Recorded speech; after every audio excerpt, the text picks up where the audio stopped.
The moment Morgan Taylor saw her ex-husband Brandon walk through the crystal revolving doors of the Meridian Grand Hotel, she felt her breath catch in her throat. Not from love. Not from longing.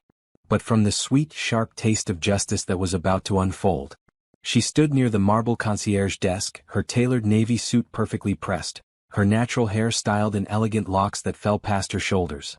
7 years had transformed her from the broken woman Brandon had abandoned into something else entirely. Something powerful. Something he clearly didn't recognize. "Reservation for Sterling," Brandon announced at the front desk, his voice carrying that same arrogant tone Morgan remembered too well. "Brandon Sterling. We booked the presidential suite for the weekend." The young clerk, Emmanuel, glanced nervously toward Morgan. She gave the slightest shake of her head. "Not yet." "Of course, Mr. Sterling," Emmanuel said smoothly. "We have you confirmed for 3 nights. Will anyone be joining you?" "My wife, my mother, my brother, and my sister," Brandon replied, turning to gesture at the group behind him. "We're here for a family reunion. I expect your best service." My assistant said this place was top tier. Morgan's eyes moved to the woman standing beside Brandon. Simone. Younger than Morgan by at least 5 years, with expensive highlights and designer clothes that screamed new money. This was the woman Brandon had left her for? No. Morgan corrected herself. This was the woman who came after. Brandon had left Morgan for nothing but his own selfishness and his family's poison in his ear. Then she saw her. Patricia Sterling. Brandon's mother. The woman who had looked Morgan in her eyes 7 years ago and said, "You're not good enough for my son. You're just a maid with delusions." Patricia's eyes swept the lobby with the critical gaze of someone looking for flaws. Her fur-trimmed coat was too much for the mild weather, but Morgan knew it was about making a statement. Everything with Patricia was about statements. "Brandon, darling, tell them we'll need extra towels," Patricia said, her voice loud enough to turn heads. "You know how these boutique hotels can be. They never have enough amenities." Morgan felt her assistant, Bethany, appear beside her. Bethany was a beautiful woman with warm brown skin and an MBA from Stanford. She'd been with Morgan since the beginning. "Should I handle this now?" Bethany whispered. "No," Morgan said quietly. "Let them settle in first. Let them feel comfortable. Let them believe they're somewhere they matter." Brandon's younger brother, Craig, was taking selfies in front of the modern art installation in the lobby. His sister, Nicole, was already complaining about the room not being ready, though they'd arrived 2 hours before check-in time. "Excuse me," Patricia suddenly called out, her sharp voice cutting through the elegant lobby. She was looking directly at Morgan. "You there?" "Yes, you with the hair. Could you help with our luggage? The bellhop seems to be taking forever." Morgan felt every muscle in her body tense. 7 years ago those words would have broken her. 7 years ago she had been just the help to these people. She'd cleaned homes, scrubbed toilets, and worked herself to exhaustion while pregnant, trying to build something better. And Brandon's family had mocked her every single day. Emmanuel looked panicked. The other staff members nearby froze. Everyone who worked at the Meridian knew who Morgan Taylor was. Everyone except the Sterling family. Morgan walked forward slowly, her heels clicking on the polished marble floor. She stopped about 10 feet from Patricia, maintaining perfect professional distance. "I'm afraid I'm not available to assist with luggage," Morgan said, her voice calm and level. "However, our bellhop will be with you momentarily." Patricia's eyes narrowed. "Do you know who we are?" "My son's assistant specifically requested VIP treatment. If you're unable to help, perhaps you should find another line of work." Morgan felt Bethany tense beside her. She also noticed Emmanuel reaching for the phone at the desk. She gave another small shake of her head. "I'll make sure you receive exactly what you deserve," Morgan said, letting the words hang in the air with their double meaning. Brandon finally looked up from signing the check-in documents. His eyes passed over Morgan without a flicker of recognition. She changed that much. Or perhaps he'd never truly seen her at all. "Mom, leave the staff alone," Brandon said, but there was no real conviction in his voice. "Let's just get to the room." "I'm simply ensuring we receive the service we paid for," Patricia huffed. "This is supposed to be a 5-star establishment." "It is," Morgan said. "And we pride ourselves on treating every guest according to their true character." Patricia looked confused by the comment, but Brandon was already heading toward the elevators, Simone clinging to his arm. Nicole and Craig followed, Craig still on his phone, probably posting about the hotel without realizing the irony. "Unbelievable," Patricia muttered as she passed Morgan. "The entitlement of service workers these days." When the elevator doors closed behind the Sterling family, the lobby seemed to exhale collectively. Emmanuel looked at Morgan with wide eyes. "Miss Taylor, I'm so sorry. I didn't know how to." Morgan raised her hand. "You did perfectly, Emmanuel. You were professional and courteous, exactly as we train. But she called you." "I know what she called me," Morgan said. "I've been called worse by better people." She turned to Bethany. "How long before they realize their keycards are standard access, not VIP? I had IT downgrade them the moment they checked in," Bethany said with a slight smile. "They'll notice when they try to access the executive lounge or the rooftop pool. Those areas require premium keycards." "Perfect," Morgan said. "Let them enjoy their evening. Tomorrow morning we'll have a conversation." "Are you sure you want to wait?" Bethany asked.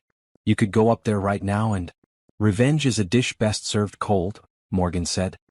"But humiliation is best served when they're comfortable, when they think they've won, when they believe they're safe." She looked at her watch. "They have about 14 hours before they realize who really holds the power here." As Morgan walked back toward her private office, she caught her reflection in one of the lobby's floor-to-ceiling windows. She barely recognized herself from 7 years ago. That Morgan had been scared, pregnant, and penniless. This Morgan owned 17 hotels across the country, employed over 3,000 people, and had a net worth that would make Brandon's construction business look like a lemonade stand. But it wasn't the money that made her smile. It wasn't the success or the power or the empire she'd built from nothing. It was the fact that Patricia Sterling had looked her dead in the eye and hadn't recognized her. Because to people like Patricia, people who cleaned for a living were invisible, interchangeable, beneath notice. Tomorrow Morgan would make sure she was impossible to ignore. She sat down at her desk, the city lights twinkling through the windows of her corner office. Bethany brought her usual evening tea, and Morgan pulled up the security camera feeds on her computer. She could see Brandon and his family in the presidential suite, spreading out, touching everything, acting like they owned the place.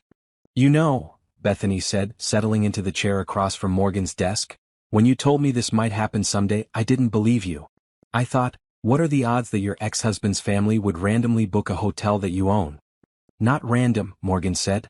"Brandon's assistant follows luxury travel influencers. 3 of them posted about the Meridian Grand last month. I may have paid for those posts." Bethany's eyes widened. "You planned this?" "I prepared for this," Morgan corrected. "There's a difference. I've spent 7 years building something real. They never showed up, fine. I'd still have my hotels, my dignity, and my peace. But if they did show up," she smiled, "well, then they'd learn a valuable lesson about underestimating people." Through the camera feed, Morgan watched Patricia complaining to Brandon about something. Simone was taking photos of the suite for social media. Craig was raiding the minibar. Nicole was on her phone, probably already complaining to someone about something. They looked so comfortable, so entitled, so completely unaware that the floor was about to drop out from under them. Morgan picked up her phone and scrolled to a photo from 7 years ago. It was one of the last pictures she'd taken before Brandon left her. She was 6 months pregnant, standing in front of her tiny cleaning van, smiling despite everything because she'd just landed a contract with a small hotel chain to clean their rooms. That contract had changed her life. Not because it made her rich, it barely kept her afloat, but because it taught her the hotel business from the inside out. She learned what guests wanted, what staff needed, what managers overlooked. She learned that most hotel owners treated their cleaning staff like machines instead of humans. So when she built her own hotel chain, she did it differently. She paid above industry standard. She provided health insurance and childcare stipends. She promoted from within. She remembered everyone's name. And that's why her hotels thrived when others struggled. That's why the Meridian name meant something. That's why travel magazines called her properties the gold standard of hospitality. Not because she had the fanciest lobbies or the most expensive sheets, but because she treated people like they mattered. Something Patricia Sterling had never learned to do. Morgan closed the photo and set her phone down. Tomorrow would be interesting. Tomorrow would be justice. But tonight, she'd let them sleep peacefully in their expensive suite, completely unaware that the woman they destroyed had risen from those ashes and built an empire. And the best part? She'd done it without them. Without Brandon's money. Without his family's connections. Without anything except her own determination and the kindness of people who'd believed in her when she couldn't believe in herself. Morgan stood and walked to the window, looking out over the city she'd made her home. Somewhere out there, in 17 different cities, Her hotels stood as monuments to what people said she couldn't do. Tomorrow the Sterling family would learn that some women don't just survive. They thrive. They build. They win. And they never, ever forget. Morgan's daughter, Arya, had been 3 weeks old when Brandon walked out. That detail stuck with Morgan even now, sharp and clear as broken glass. 3 weeks. 21 days of motherhood, and he'd decided it was too hard, too inconvenient, too much of a deviation from the life his family had planned for him. She could still see him standing in the doorway of their cramped apartment, his lawyer-drafted divorce papers in hand. The papers that somehow gave him everything: the car they'd shared, the small savings account, even the furniture his mother had gifted them but apparently still owned. "Morgan, be reasonable," he'd said, as if she were the one being unreasonable. As if she hadn't just given birth. As if she wasn't still healing, still exhausted, still trying to figure out how to keep a tiny human alive. "You can't expect me to stay in this situation. My mother says." "Your mother?" Morgan had repeated, her voice hollow. "Always your mother." She'd been sitting on the couch, her cleaning company uniform still on because she'd squeezed in 2 house calls between feeding schedules. Her body ached. Her breasts hurt from nursing. She had exactly $472 in her personal checking account and a baby who needed everything. Patricia had appeared behind Brandon like a shadow. Of course she had. Patricia never missed an opportunity to twist the knife. "This is for the best," Patricia had said, stepping into the apartment without invitation. "Brandon needs to focus on his career. He can't be weighed down by—" She'd looked at baby Arya with such cold dismissal that Morgan's arms had instinctively tightened around her daughter. "By circumstances that will hold him back." Circumstances. Morgan had whispered. "You mean his daughter?" "I mean poor choices," Patricia had snapped. "My son married beneath himself and we all knew it. You with your little cleaning business and your big dreams. Dreams don't pay bills, Morgan. Brandon needs a partner who can move in his circles, who understands his world. I am his partner. I'm his wife." "Not for much longer," Patricia had said, and there'd been satisfaction in her voice. "Sign the papers. Brandon will provide minimal child support as required by law, but that's all you'll get. We've already ensured that your claims to any joint assets are nullified. You came into this marriage with nothing, and you'll leave with nothing." Brandon hadn't even looked ashamed. He just stood there, letting his mother speak for him, like he'd done their entire marriage. "Brandon," Morgan had said, trying one last time to reach the man she'd thought she'd loved. "Look at your daughter. Look at her. How can you just leave?" He'd glanced at Arya, but his eyes had been empty. "I'm 26, Morgan. I'm not ready to be a father. I'm not ready for this life. My mother's right, I made a mistake." And that word mistake had shattered something fundamental inside Morgan. Her daughter wasn't a mistake. Her love hadn't been a mistake. But Brandon's weakness, his inability to stand up to his mother, his complete lack of spine? That had been the real mistake. Morgan had signed the papers because she had no choice. She couldn't afford a lawyer. She couldn't fight people with money and connections and time. She just signed her name, her hand shaking, while tears dripped onto the paper and smudged the ink. Patricia had smiled. Actually smiled. "You'll find someone more appropriate to your station eventually. Maybe another janitor." Then they'd left. Brandon had taken his clothes, his laptop, and the television. He hadn't even asked to hold his daughter goodbye. He just walked out, and the door closing behind him had sounded like a gunshot in the silent apartment. Morgan had sat there for hours, holding Arya, trying to figure out how she was going to survive. The rent was due in a week. She had formula to buy, diapers, a car payment she couldn't make without Brandon's income. Her cleaning business brought in maybe $800 a week on a good week, and she'd have to find childcare if she wanted to keep working. The math didn't work. No matter how she calculated it, the numbers didn't add up to survival. That night, she'd called her Aunt Ruth her only living family. Ruth lived 3 states away and had her own struggles, but she'd always been kind to Morgan. Ruth had wired her $500 and said, "Baby girl, I wish I had more. But you're stronger than you know. Don't let those people break you." Morgan had cried for the first time since Brandon left. Really cried. The kind of crying that came from somewhere deep and desperate. Then she'd looked at Arya, sleeping peacefully in her bassinet, and she'd made a decision. She wouldn't just survive.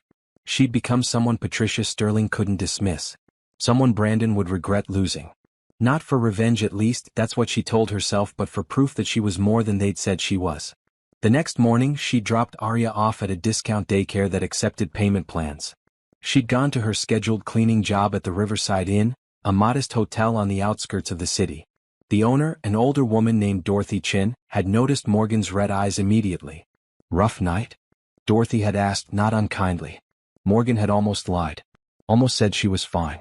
But something in Dorothy's face, some genuine concern, had opened the floodgates. "My husband left me 3 weeks after our daughter was born. His family." Morgan's voice had cracked. "They said I wasn't good enough. That I'm just a maid with delusions." Dorothy had been quiet for a moment. Then she'd said something Morgan would never forget. "I started as a maid. 23 years ago, I cleaned toilets at this very hotel. Now I own it. You know why? Because I paid attention. I learned the business from the ground up. And I never let anyone tell me what I was worth." "How?" Morgan had asked desperately. "How do I go from cleaning rooms to owning them?" Dorothy had poured them both coffee and sat Morgan down in the hotel's small office. For the next 2 hours, she'd explained the hotel industry. Occupancy rates, profit margins, customer service metrics, staff retention strategies. She'd shown Morgan her books, her business model, her failures and successes. "You want my advice?" Dorothy had finally said. "Keep cleaning. But while you clean, observe everything. Watch how the front desk operates. Notice what guests complain about. See where money gets wasted. Study the business like you're getting a degree in it, because you are. And when you're ready, I'll help you take the next step." Morgan had gone home that night with a notebook and a spark of hope. She'd started writing down everything she noticed. Room 212 had a broken air conditioning vent that made noise. Guests checked out early because of it. The front desk staff scheduled shifts poorly, creating gaps in service during peak hours. The hotel restaurant used expensive ingredients but had a limited menu, leading to waste. For 3 years, Morgan had cleaned hotels by day and studied business at community college at night. She'd worked herself to exhaustion, fueled by Aria's smiles and Dorothy's mentorship. She'd learned accounting, marketing, hospitality management. She'd saved every penny beyond basic survival. Brandon had sent exactly $300 a month in child support, the bare minimum the court required. He'd never called, never visited, never acknowledged Aria's existence beyond the mandatory payment. Patricia had sent a card on Aria's first birthday with a $20 bill inside and a note that said, "For the child. May she have more sense than her mother." Morgan had burned that card and used the $20 to buy Aria a stuffed elephant that her daughter still slept with.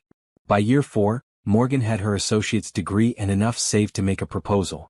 Dorothy had been impressed by Morgan's business plan for modernizing the Riverside Inn. They'd implemented Morgan's ideas: better online booking, upgraded rooms, a partnership with local businesses for guest experiences, and revenue had increased by 32% in 8 months. "You're ready?" Dorothy had said. "There's an investor meeting next month. Small hotel properties looking for new management and fresh ideas. Come with me." That meeting had changed everything. Morgan had presented her vision: hotels that prioritized staff welfare, believing that happy employees created happy guests. She'd shown data, case studies, and projections. Most investors had been polite but dismissive. Then Gerald Robertson had approached her. He was an older black man who'd made his fortune in tech and wanted to invest in hospitality. "I like your fire," he'd said. "And I like your numbers. But more than that, I like that you've been where your future employees will be. You know their struggles. That's worth more than any MBA." Gerald had backed her first hotel, a rundown property that needed total renovation. Morgan had worked alongside the construction crew, designing every detail with both luxury and practicality in mind. She'd hired staff from cleaning services, giving them better pay and training them for front desk and management positions. She'd created a daycare program for employees with children. The Meridian Inn had opened 6 months later, and within a year, it had 4.8 stars on every travel site and was booked solid 3 months in advance.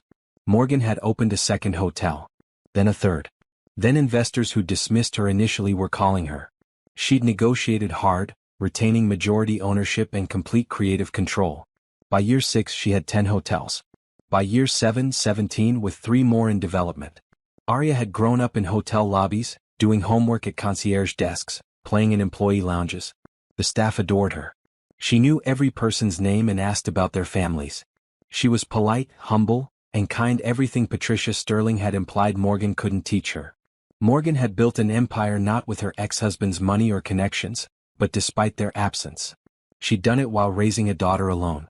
She'd done it while people like Patricia Sterling had assumed she'd fail, disappear, become another statistic of single motherhood and poverty. And now, 7 years later, those people were sleeping in one of her hotels, completely oblivious to the fact that the maid with delusions had become the owner of one of the fastest-growing luxury hotel chains in the country. Tomorrow morning, when they woke up in that presidential suite, everything would change. But tonight, Morgan sat in her apartment, a beautiful penthouse she'd purchased 2 years ago, and held her sleeping 7-year-old daughter. Arya had Brandon's eyes, but she had Morgan's spirit. She was brave and curious and confident in ways Morgan had never been at that age. "I'm going to make sure you never feel small," Morgan whispered to her sleeping child. "I'm going to show you what it means to fight for yourself. To build something real. To never let anyone tell you what you're worth." Arya stirred, mumbling something in her sleep about elephants and hotels. Morgan smiled. Tomorrow would be difficult. Facing Brandon and Patricia would bring up old wounds. But it would also close a chapter that had been open too long. Because Morgan Taylor wasn't the broken woman they'd discarded. She was the phoenix that had risen from those ashes. And tomorrow the Sterling family would learn that some people don't just bounce back from rejection. They soar. The transformation from cleaning lady to hotel magnate hadn't happened overnight, and it certainly hadn't happened easily. Morgan's journey had been paved with sleepless nights, self-doubt, and moments when giving up seemed like the only logical option. But logic had never been Morgan's strongest suit when it came to dreams. After Dorothy's initial mentorship, Morgan had thrown herself into learning everything about the hospitality industry. She'd taken online courses from Cornell School of Hotel Administration during Arya's nap times. She'd read every book she could find about hotel management, customer service, and business development. She'd networked at local business events, often the only woman of color in rooms full of investors who looked right through her. The turning point had come during a hospitality conference in Chicago when Morgan was 28. She'd scraped together money for the ticket and a cheap hotel room, leaving Arya with Ruth for 3 days. Morgan had attended every panel, taken notes until her hand cramped, and pushed through her imposter syndrome every time someone asked, "And which hotel do you work for?" "I'm building my own," she'd learned to say confidently, even when her bank account said otherwise. Gerald Robertson had been the keynote speaker that weekend. He talked about innovation in hospitality, about creating experiences instead of just providing rooms. But what caught Morgan's attention was his emphasis on social responsibility in business, treating employees fairly, investing in communities, building sustainable practices. During the networking reception, Morgan had worked up the courage to approach him. Her hands had been shaking as she'd extended her business card, a simple card she'd printed at the library, listing her name and the cleaning service she still operated. "Mr. Robertson, my name is Morgan Taylor. I clean hotels for a living, but I'm going to own them someday. I have a business plan that I think would interest you." Most people would have dismissed her. Gerald Robertson had looked at her card, then at her face, and said, "I have 5 minutes before my next meeting. Pitch me." Morgan had delivered the best 5 minutes of her life. She talked about employee retention, about how hotels lose millions in turnover costs because they treat staff poorly. She'd explained how investing in employee welfare wasn't just ethical, it was profitable. Happy employees stayed longer, performed better, and created better guest experiences. "And you've tested this theory?" Gerald had asked. "At the Riverside Inn where I work. I presented ideas to the owner, and she let me implement them in a limited capacity. Employee turnover dropped 40%. Guest satisfaction scores increased. Revenue went up over 30% in less than a year. All because we treated the cleaning staff like professionals instead of invisible workers." Gerald had pulled out his phone and handed it to her. "Put your real number in there. Not this cleaning service number. Your personal number.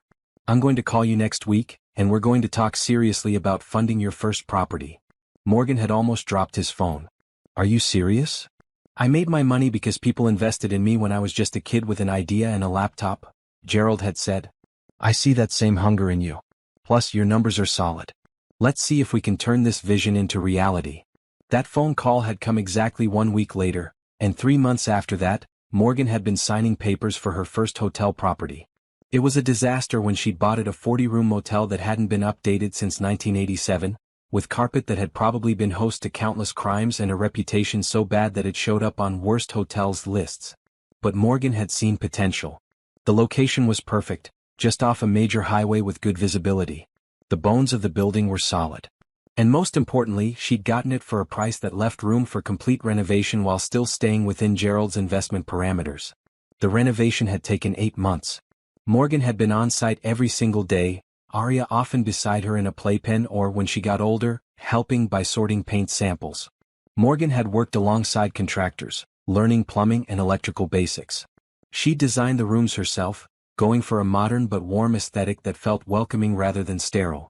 More importantly, she'd built the business model she'd promised. She'd hired staff from cleaning services and hospitality schools, paying them 20% above industry average. She'd provided health insurance from day one, including dental and vision. She'd created an on-site childcare program, knowing firsthand how impossible it was to work without reliable care for kids. "You're going to go broke," other hotel owners had told her. "You can't pay housekeepers that much and still make a profit." But Morgan had done her math. By paying well and treating staff with respect, her turnover was nearly zero. Training new employees was expensive, keeping good ones was profitable. Her staff took pride in their work because they felt valued. Rooms were cleaned better. Guest reviews mentioned the friendly, attentive staff. Word of mouth spread. The Meridian Inn had opened with a simple philosophy printed in the employee handbook. "We remember that hospitality starts with how we treat each other." By the end of the first year, the hotel had exceeded its revenue projections by 15%. By the second year, it was profitable enough that Morgan could start planning her second location. But success had brought new challenges. As Morgan's profile grew, so did scrutiny. She'd been featured in a local business journal, "Single Mother Builds Hotel Empire on Foundation of Fair Wages," and the article had caught Brandon's attention. He'd called her for the first time in 5 years. Not to apologize. Not to ask about Arya. But to suggest they reconnect, now that she was doing well for herself.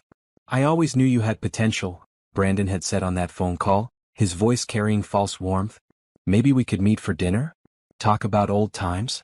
Morgan had laughed. Actually laughed. "Brandon, you left me when our daughter was 3 weeks old. You called her a mistake. Your mother called me a maid with delusions. Now that I own hotels instead of cleaning them, suddenly I'm worth your time? Morgan, don't be like that. I was young. I made mistakes. My mother? Well, you know how she is. But I've grown since then. I think we could."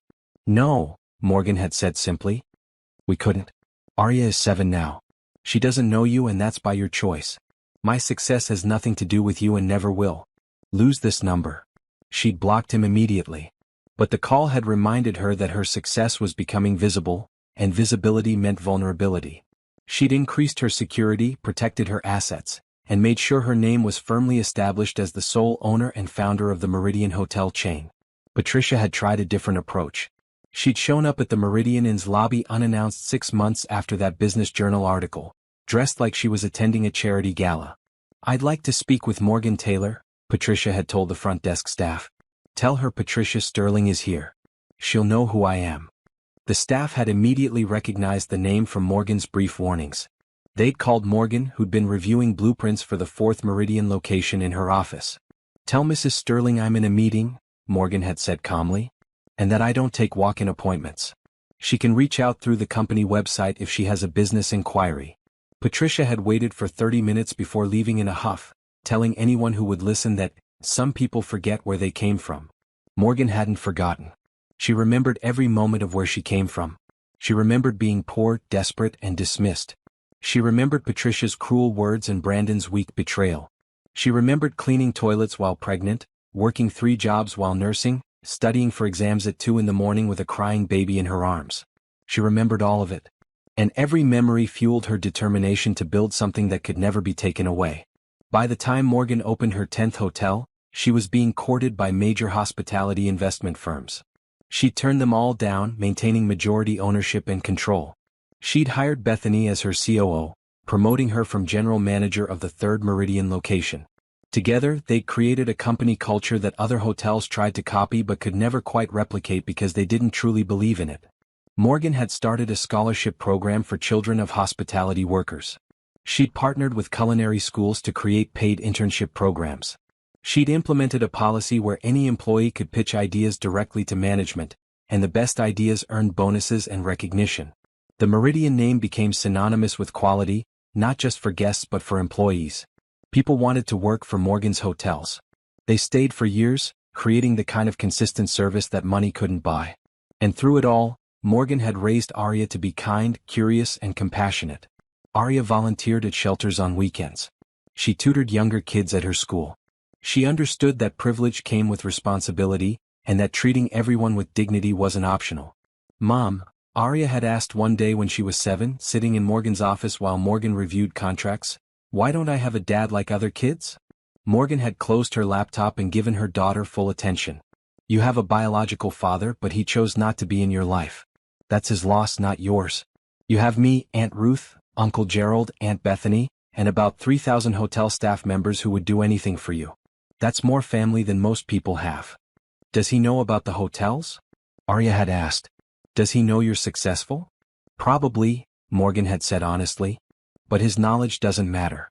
I didn't build this for him. I built it for us. For you. To show you that when people count you out, you work harder and prove them wrong by living well." Now, sitting in her office the night before confronting Brandon's family, Morgan pulled up her company's financial reports. 17 hotels, generating over $200 million in annual revenue.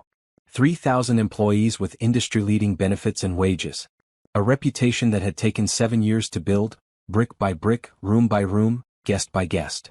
The little cleaning lady with delusions had become one of the most respected voices in hospitality. She'd been invited to speak at the same Cornell program she'd once taken online. Harvard Business School had done a case study on her employee retention strategies. Forbes had named her one of the top entrepreneurs to watch. And tomorrow, Patricia Sterling would finally understand what she'd underestimated. Not just Morgan's business acumen. Not just her determination. But her absolute refusal to let people who'd broken her down define her ceiling. Morgan closed her laptop and looked at the framed photo on her desk. It showed her and Arya at the grand opening of the 10th Meridian Hotel, both of them wearing hard hats and holding shovels, grinning at the camera. Arya had been so proud that day, telling everyone, "My mom built this." Yes, Morgan thought. I did build this. Without them. Despite them.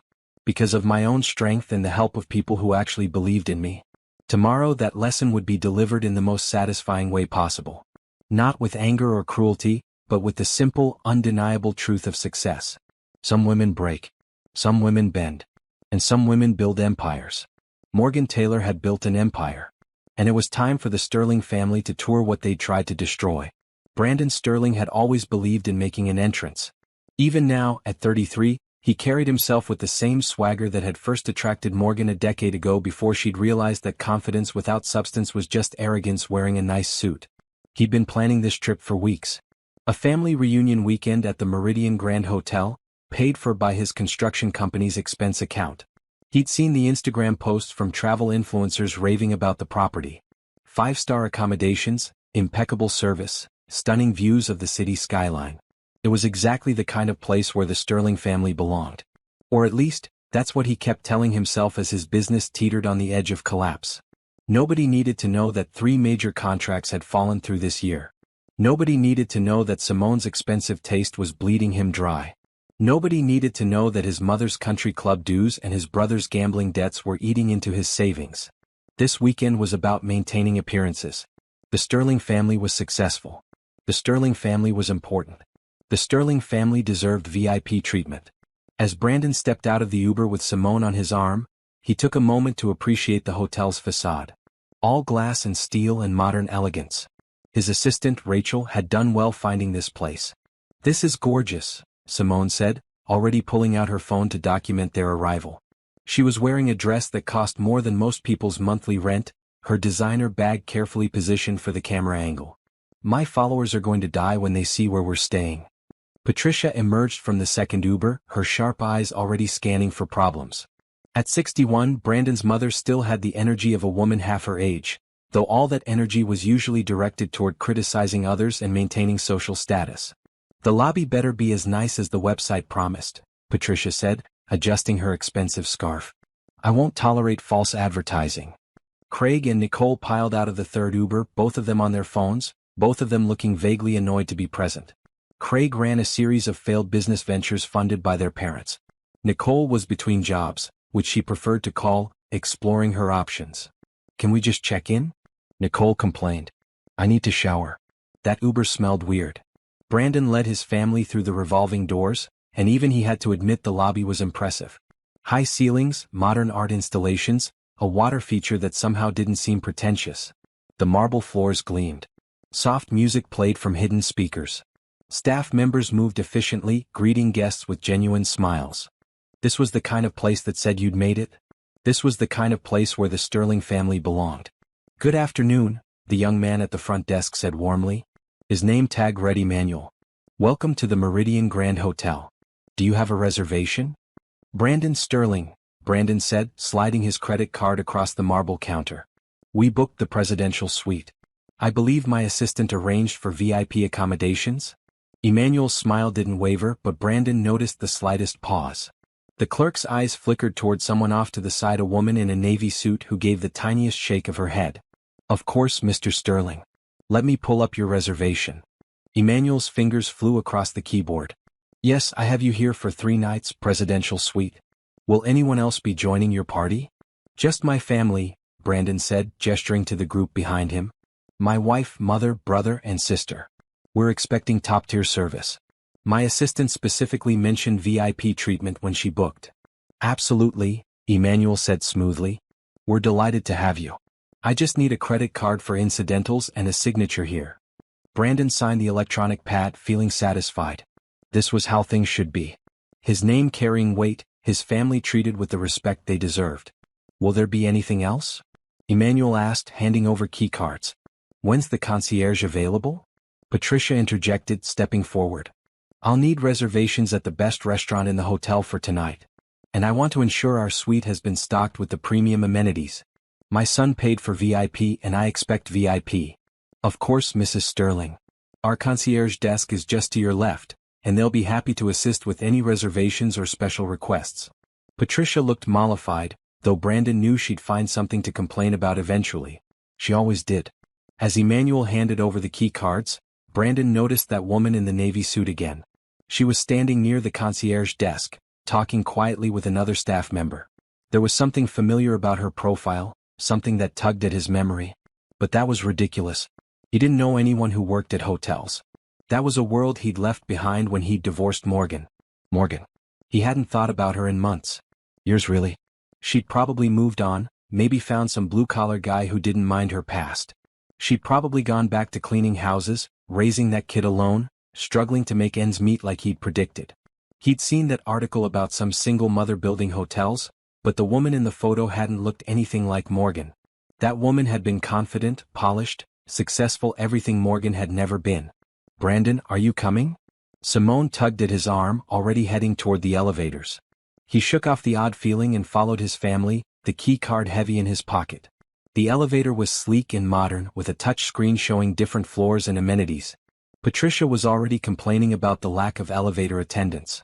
In my day, proper hotels had staff to operate the elevators, she said. Everything's automated now. No personal touch. Mom, nobody has elevator attendants anymore, Craig said, not looking up from his phone. This isn't 1955. Don't talk back to your mother, Patricia snapped. Brandon tuned them out, watching the floor numbers climb. 20th floor. 21st. 22nd. The presidential suite was on the 25th floor with panoramic views of the city. When the elevator doors opened, Brandon felt his chest swell with pride. The hallway was elegant, with soft lighting and expensive artwork. Their suite was at the end, double doors that promised luxury beyond. He slid the key card, heard the satisfying click and pushed open the doors. Oh my God, Simone breathed. The presidential suite was stunning. Floor-to-ceiling windows overlooked the city skyline.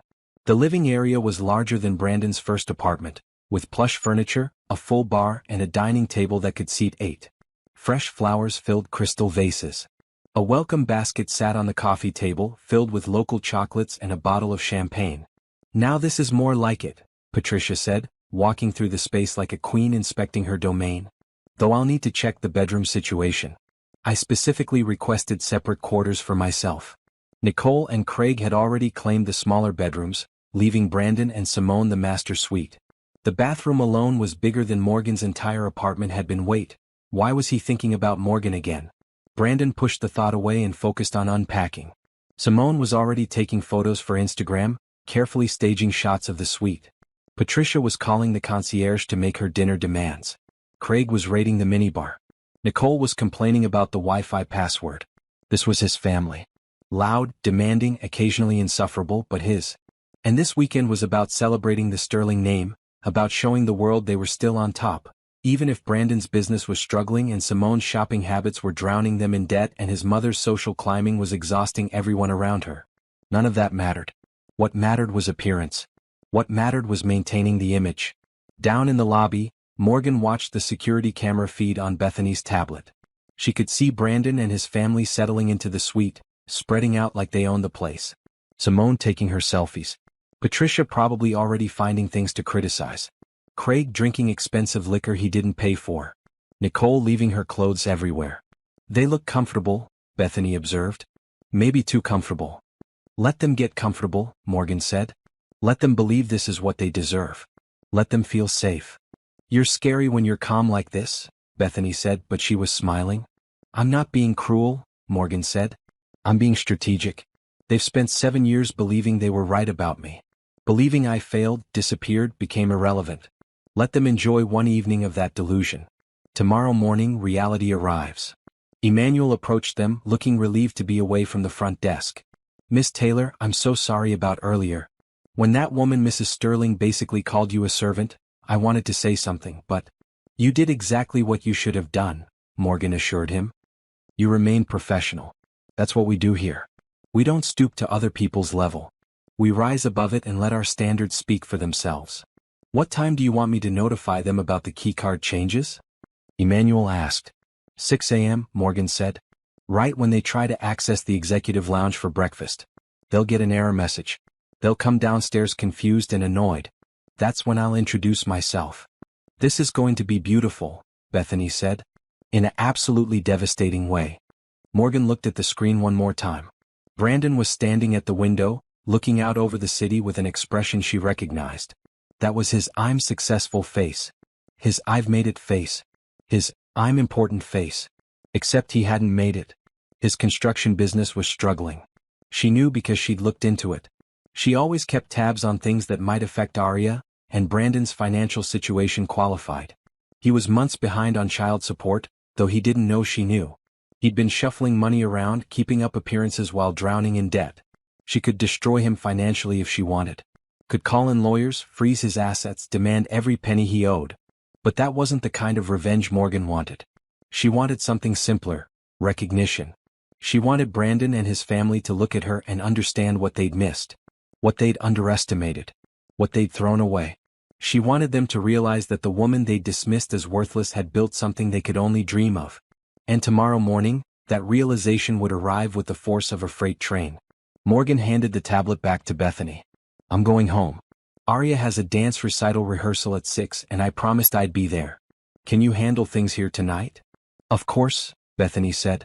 Go be a mom. Let the Sterling family enjoy their last night of ignorant bliss. As Morgan walked out of the hotel, she passed through the lobby where Brandon and his family had stood just an hour earlier. She remembered Patricia's voice, dismissive and cruel.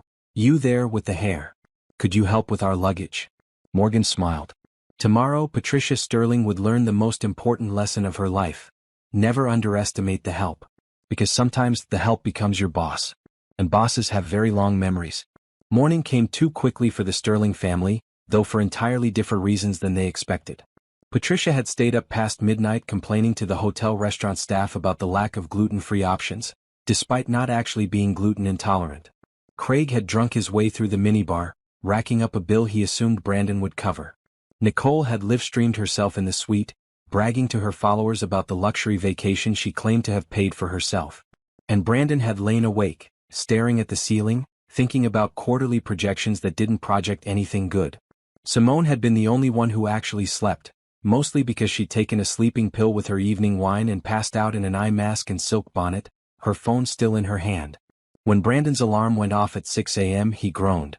But he'd promised Craig they'd hit the executive lounge for the complimentary breakfast before it got crowded. VIP perks, Craig had said. Gotta maximize what we're paying for. Except they weren't paying for VIP perks. Brandon had booked a standard suite and told his family it was VIP because he couldn't afford the actual upgrade. But they didn't need to know that. They just needed to believe the Sterling family still had status. Brandon showered quickly and dressed in his expensive casual wear designer jeans and a polo that cost more than it should. He met Craig in the hallway, his younger brother looking rough around the edges despite similar expensive clothing. You look like death, Brandon observed. You look broke, Craig shot back. When are you going to admit that business isn't going well? When are you going to admit you're 31 and living off mom and dad? Touché, Craig said. Now let's get breakfast before the food runs out. They walked to the elevator, Brandon pulling out his keycard to access the executive level. The card reader blinked red. Access denied. That's weird, Brandon said, trying again. Red light. Access denied. Maybe you're doing it wrong, Craig suggested helpfully. I know how to use a keycard, Craig. Brandon tried a third time. Same result. Let me try mine. Craig's card produced the same red light, same denial. What kind of operation are they running here? Craig complained loudly. These cards don't work. Let's go to the front desk, Brandon said, already annoyed. This was exactly the kind of incompetence he didn't need this morning. They rode the elevator down to the lobby, where several other guests were already checking out or heading to breakfast. The morning staff looked fresh and professional, greeting everyone with warm smiles. Brandon walked directly to the front desk, where Emmanuel was working again. Good morning, Mr. Sterling, Emmanuel said cheerfully. How can I help you? Our keycards aren't working for the executive lounge, Brandon said, trying to keep his voice level. We're supposed to have VIP access. Emmanuel's expression remained professionally neutral, but Brandon saw something flicker in his eyes. Let me check your reservation details, sir. The clerk's fingers moved across the keyboard. I see here that your suite reservation includes standard amenities. The executive lounge requires a premium upgrade, which wasn't included in your booking. That's impossible, Brandon said, his voice rising. My assistant specifically arranged VIP treatment. Check again. I'm looking at the reservation now, sir.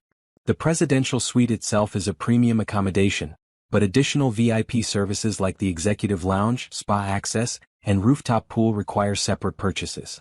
Your reservation doesn't include those add-ons. Craig laughed beside him. Dude, you cheaped out? I didn't cheap out, Brandon snapped. There's obviously been a mistake. I can certainly add those services to your stay, Emmanuel offered. The VIP package for 3 nights would be an additional $2,000 per person, so $10,000 for your party of 5. Brandon felt his stomach drop. $10,000. He didn't have $10,000 to spare. He barely had enough to cover the base suite cost without making his credit card weep.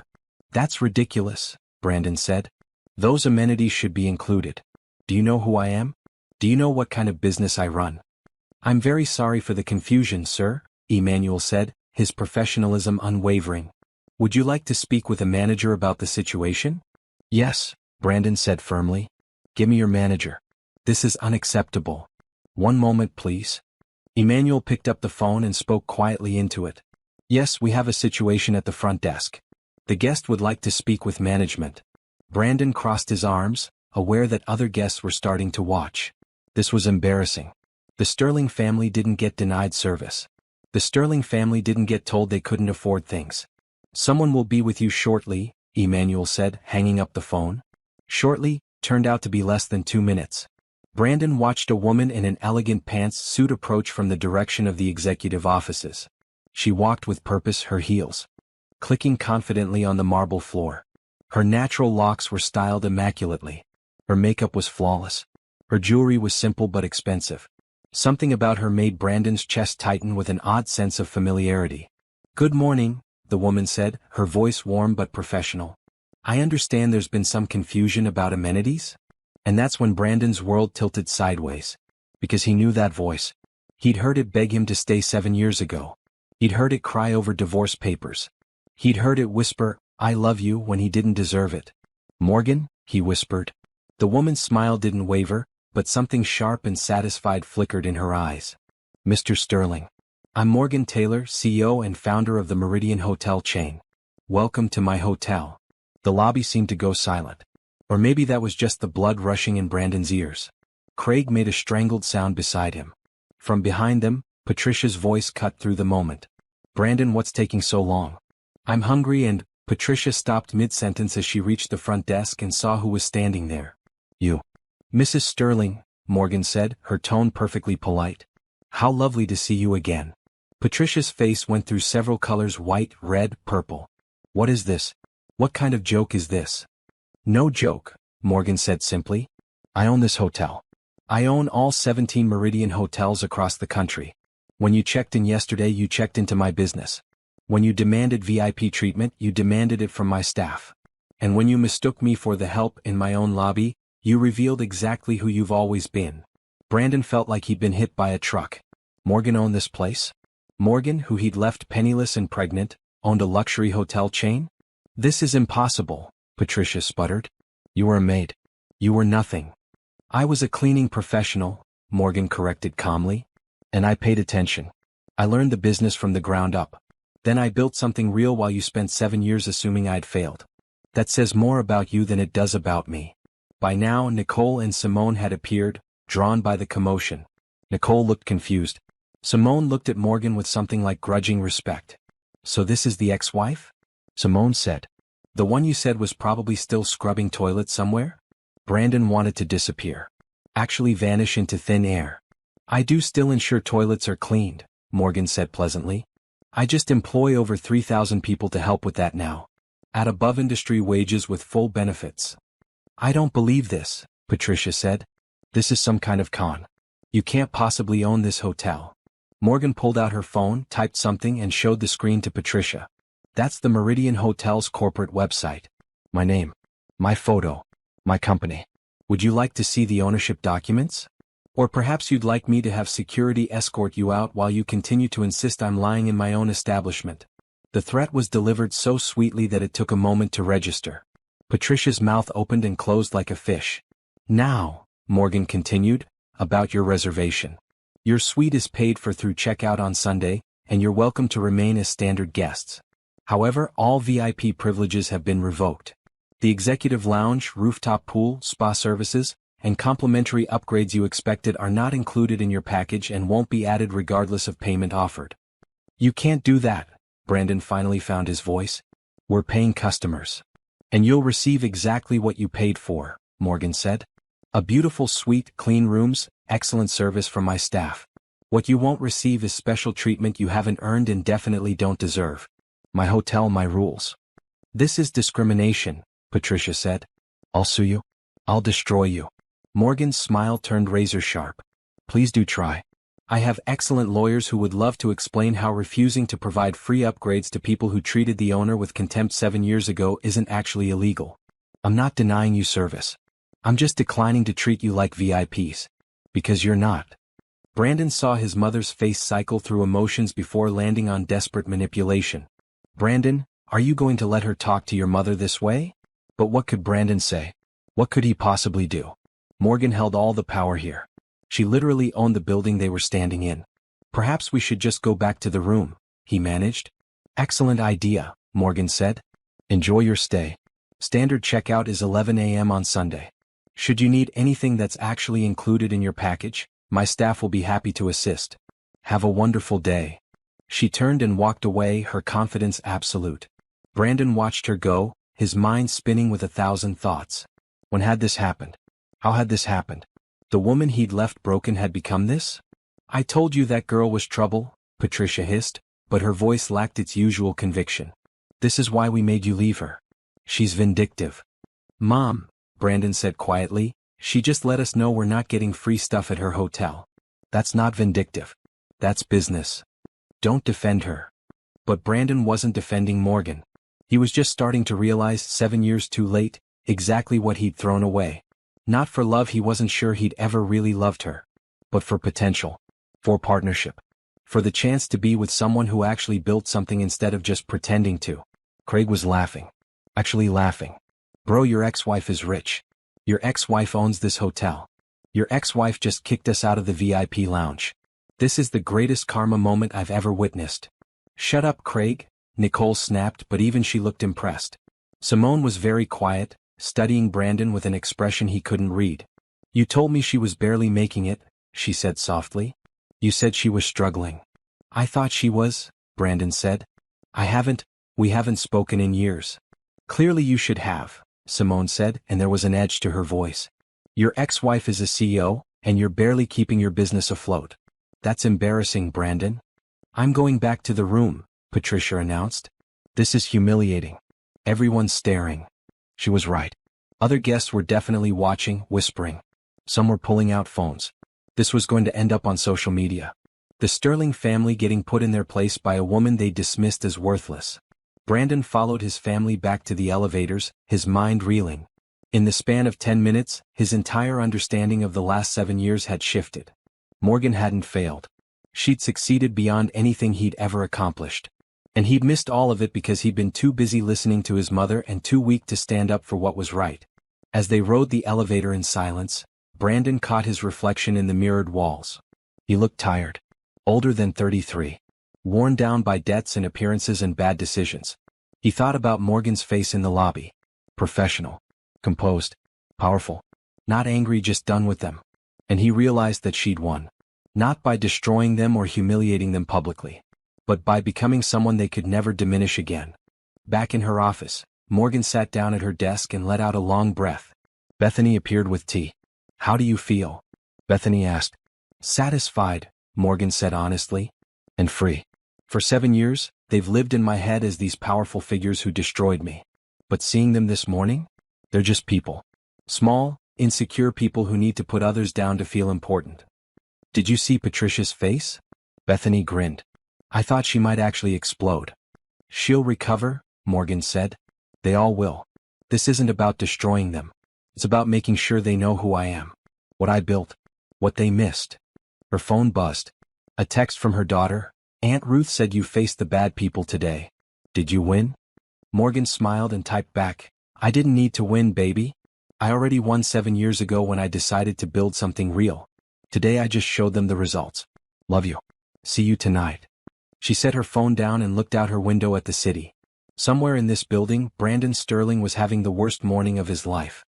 Somewhere in this building, Patricia Sterling was planning her next move. Somewhere in this building, a family that had broken her was finally understanding the consequences of underestimating people.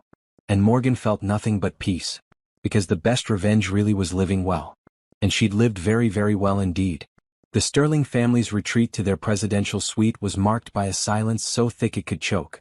Patricia stormed straight to her bedroom and slammed the door.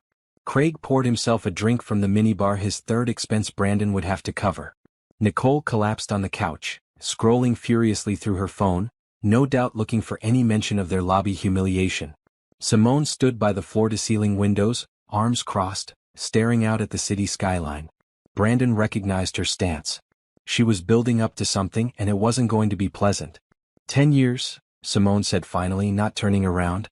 "We've been together 10 years, married for 8. In all that time, you never once mentioned your ex-wife was capable of something like this." "I didn't know," Brandon said, and it was the truth.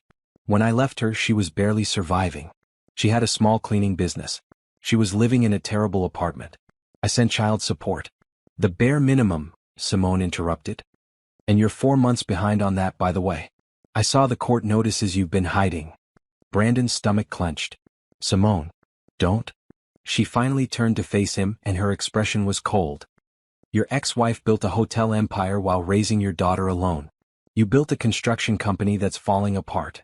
You lied to your family about VIP services you couldn't afford. You've been hiding debt from me for months. I married you thinking you were successful, Brandon. Turns out you're just good at pretending." "That's not fair," Brandon started, but Craig interrupted with a bitter laugh.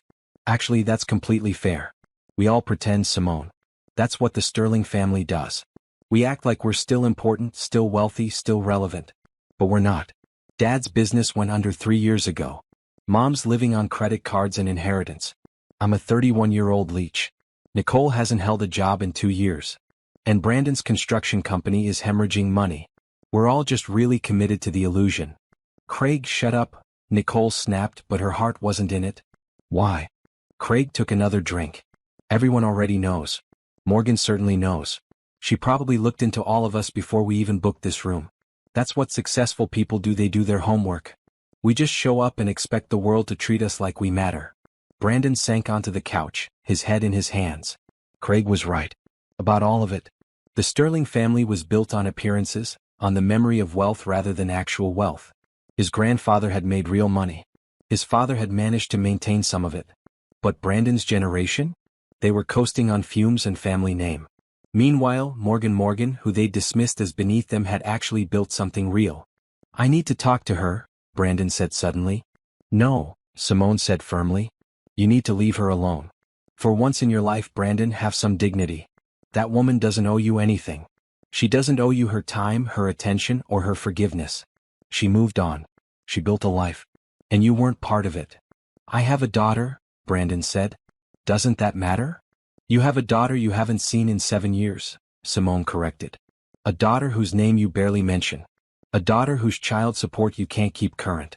Don't suddenly pretend to care about fatherhood now that you realize her mother is successful. The truth in Simone's words hit like physical blows. Brandon opened his mouth to argue, but what could he say? She was right.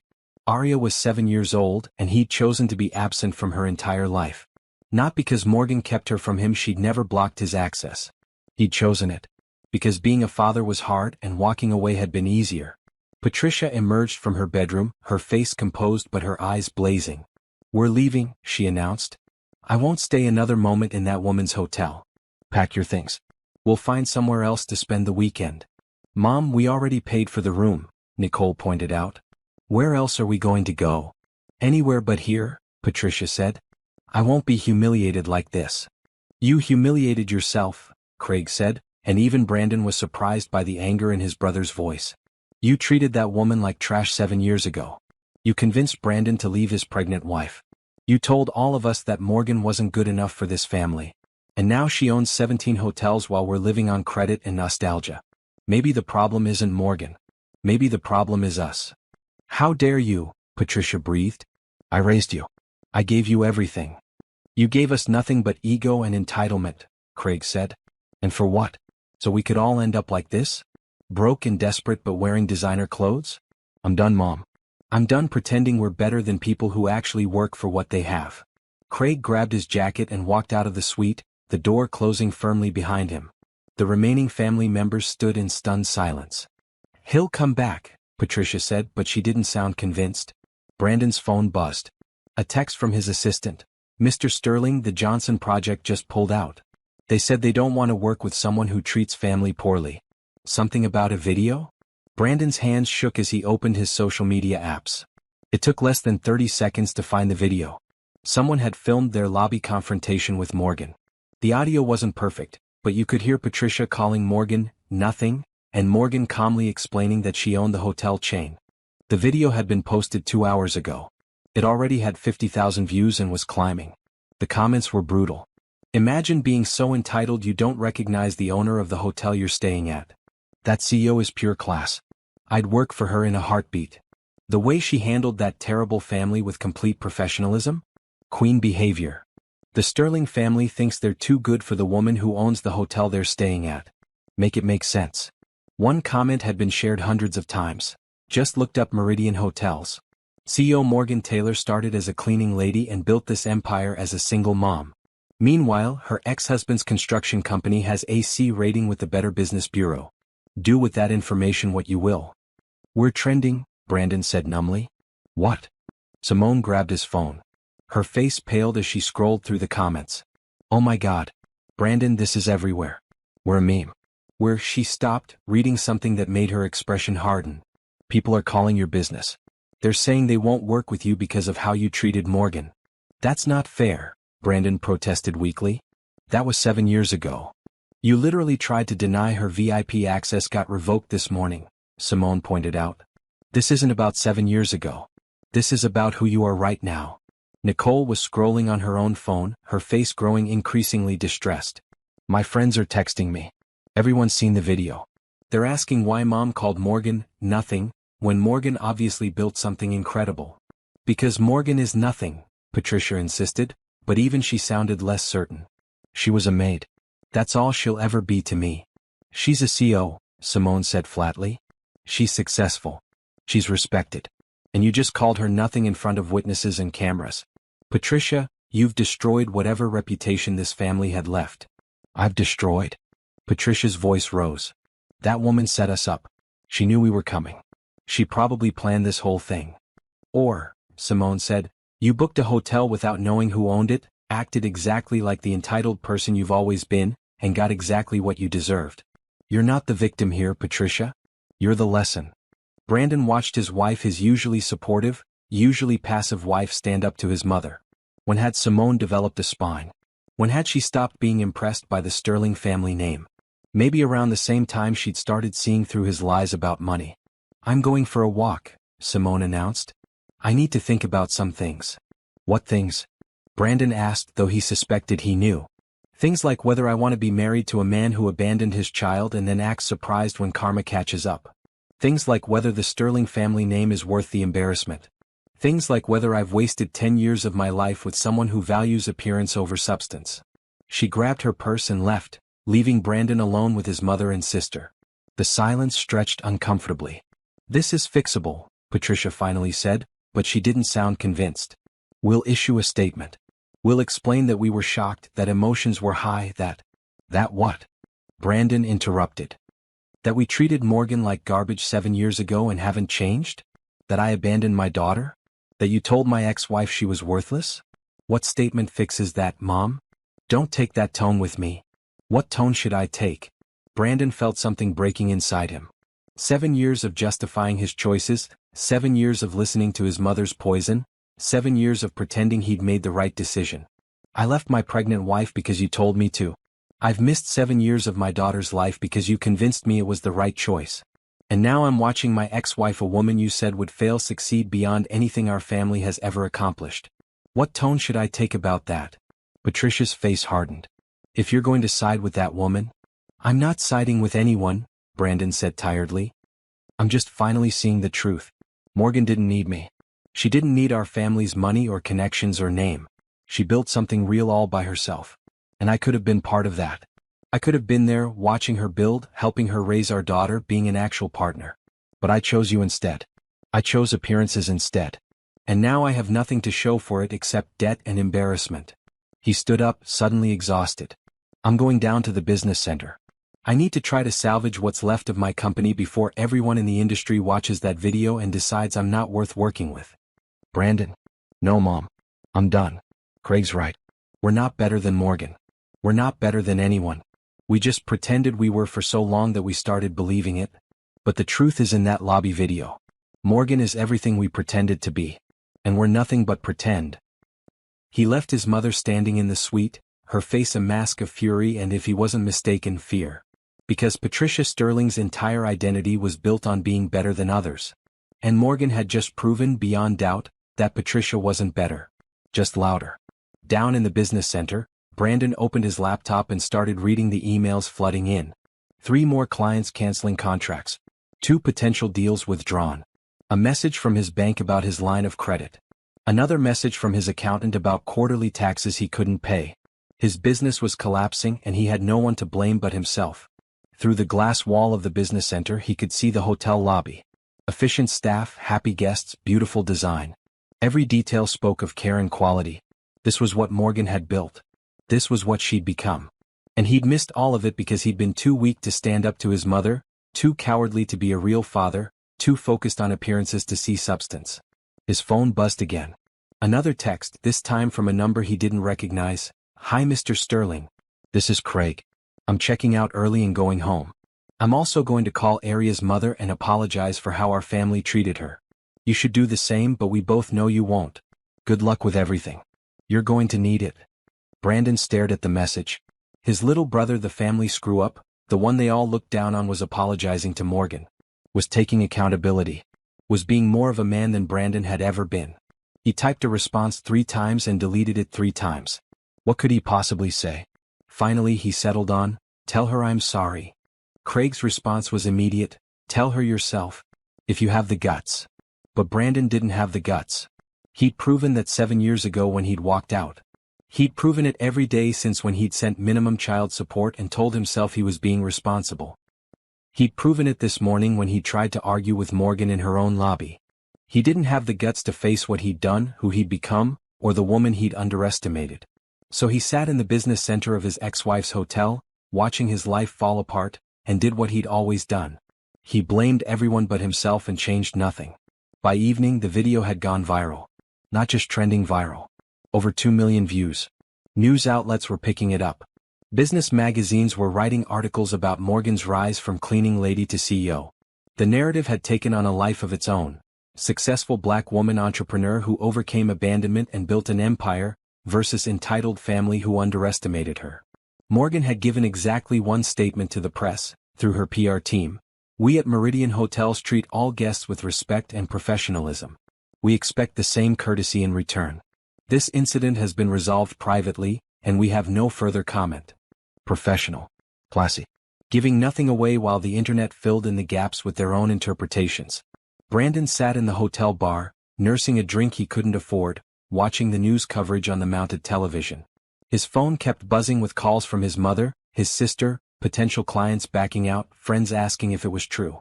He'd stopped answering hours ago. Simone hadn't come back to the room. Craig had checked out. Nicole had locked herself in her room, probably crying about her ruined social media presence.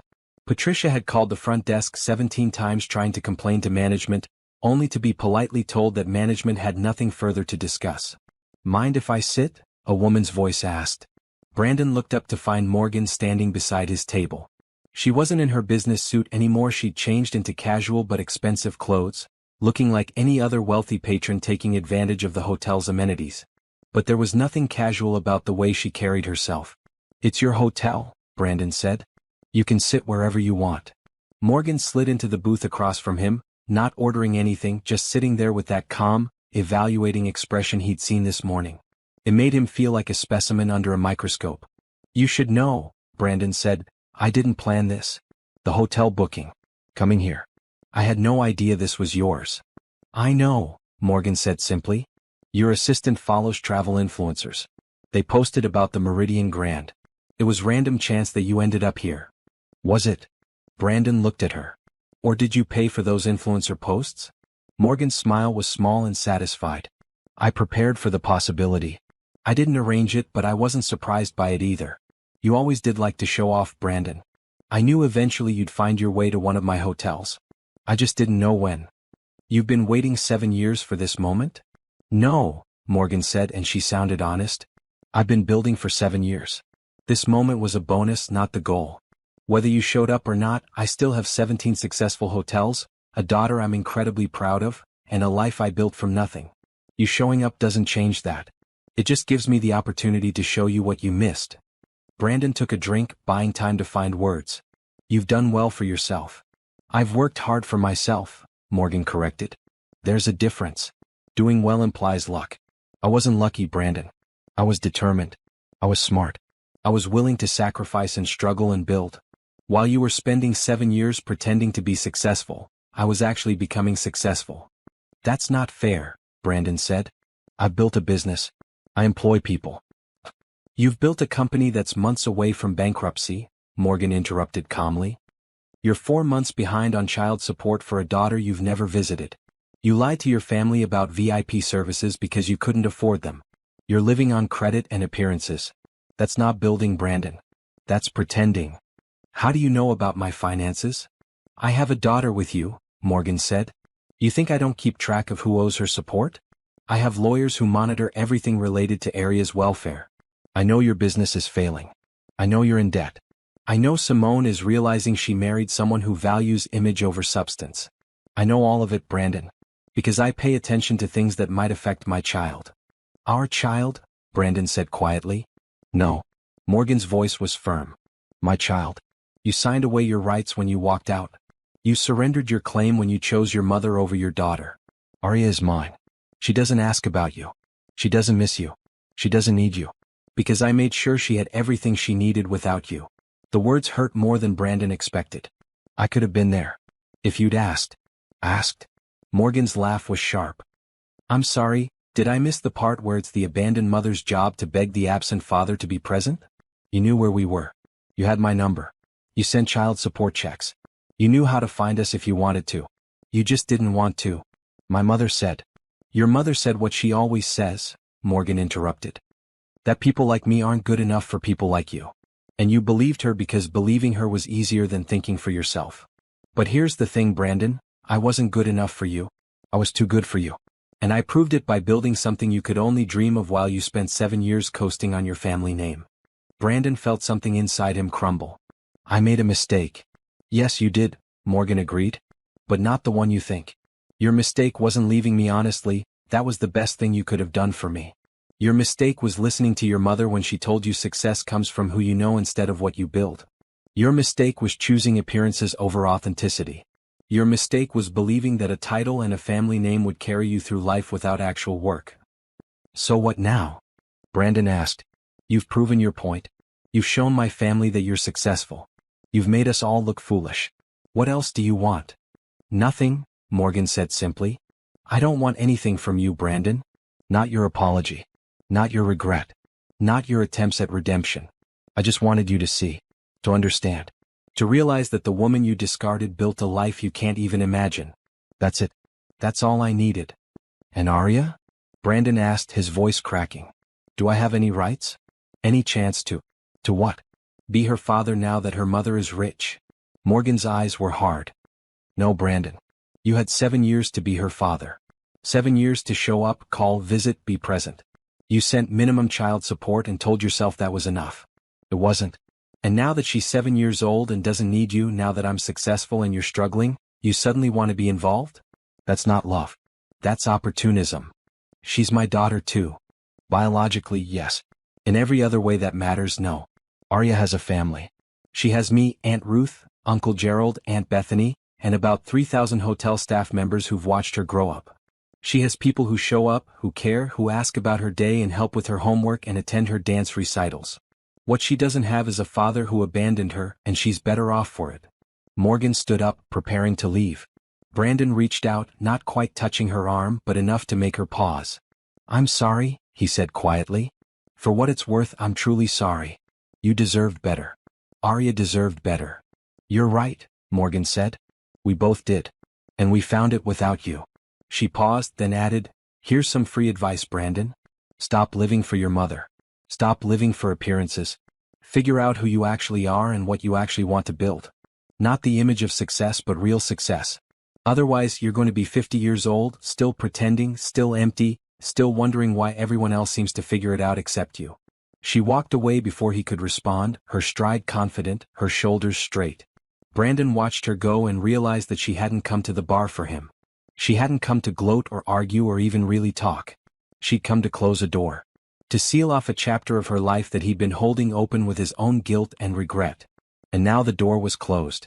Locked. Finished. Brandon sat alone in the bar for another hour, ordering drinks he'd regret paying for, watching the video of his humiliation play on loop on the news. Every replay showed the same thing. His mother's entitled cruelty, his own weakness, and Morgan's absolute composure. By the time he went back to the suite, Simone had returned. She was packing her suitcase. What are you doing? Brandon asked, though he knew. Going home, Simone said without looking at him. Then probably to my mother's house. Then probably to a lawyer. Simone, we can work through this. No, Brandon. We can't. Because working through it would require you to change, and you won't. You'll apologize and promise to do better, but you won't actually do the work. You'll keep listening to your mother, keep choosing appearances over reality, keep making excuses. And I'm tired of being married to a man who's more concerned with looking successful than being successful. I can change, Brandon said desperately. I can be better. Oh. You've had 10 years to be better, Simone interrupted, finally looking at him. 10 years of me supporting you, believing in you, defending you to my family and friends. And what did I get for it? A failing business, hidden debts, and a viral video showing the world that I married a man who abandoned his own child. I deserve more than that. I deserve someone who's actually who they pretend to be. She zipped her suitcase. I'll send for the rest of my things next week. My attorney will be in touch about the divorce papers. Simone, please. Goodbye, Brandon. I hope you figure out who you are eventually. But I'm not waiting around to see if you do. She left, pulling her suitcase behind her, not looking back. Brandon sank onto the couch in the now quiet suite. Through the walls, he could hear his mother's television, probably watching news coverage and fuming. Nicole was still hiding. Craig was gone. Simone was gone. His business was crumbling. His reputation was in pieces. And somewhere in this building, in her office or maybe at home with his daughter he'd never met, Morgan Taylor was probably sleeping peacefully. Because she'd already won. She'd won 7 years ago when she'd decided to build instead of break. She'd won every day since while he'd been pretending. And he'd lost. Not because she'd destroyed him, she hadn't even tried. He'd destroyed himself with his own choices, his own weakness, his own inability to be the man he'd pretended to be. The presidential suite, with its beautiful views and expensive furniture, felt like a tomb, a monument to his failures. A reminder that sometimes the person you underestimate ends up defining your limits. Brandon picked up his phone and opened his banking app. He needed to figure out how he was going to pay for this hotel stay. How he was going to cover the costs Simone had racked up. How he was going to keep his business afloat for even one more month. The numbers didn't work. They hadn't worked for a while. He'd just been pretending they did. Just like he'd been pretending everything else. And now, in the presidential suite of Morgan Taylor's hotel, surrounded by the evidence of her success and his failure, Brandon Sterling finally had to face the truth he'd been avoiding for 7 years. He'd made the wrong choice. He'd believed the wrong person. He'd become everything he'd feared. Morgan would be desperate, struggling, and alone, while she'd become everything he'd pretended to be: successful, respected, and free. The irony wasn't lost on him. But understanding irony didn't change anything. It just made the pain sharper and the regret deeper. Tomorrow he'd check out. Tomorrow he'd go home to an empty house and a failing business. Tomorrow he'd start figuring out how to rebuild a life he'd let rot from the inside out. But tonight, he sat in the dark of a luxury suite he couldn't afford, in a hotel owned by a woman he'd underestimated, and finally understood what he'd lost. Not Morgan. He'd never really had her, not the real her. What he'd lost was the chance to be part of something real. To build instead of pretend. To rise instead of coast. Morgan had offered him that chance 10 years ago. And he'd walked away. Now it was too late. The door was closed. The chapter was over. And Brandon Sterling was nothing but a footnote in Morgan Taylor's story of success. A cautionary tale of what happens when you choose appearance over substance, weakness over strength, pretense over reality. And as lessons go, it was one he'd never forget, even if it came 7 years too late to do any good. The fallout from the viral video lasted for weeks, but its effects would ripple through the Sterling family for much longer.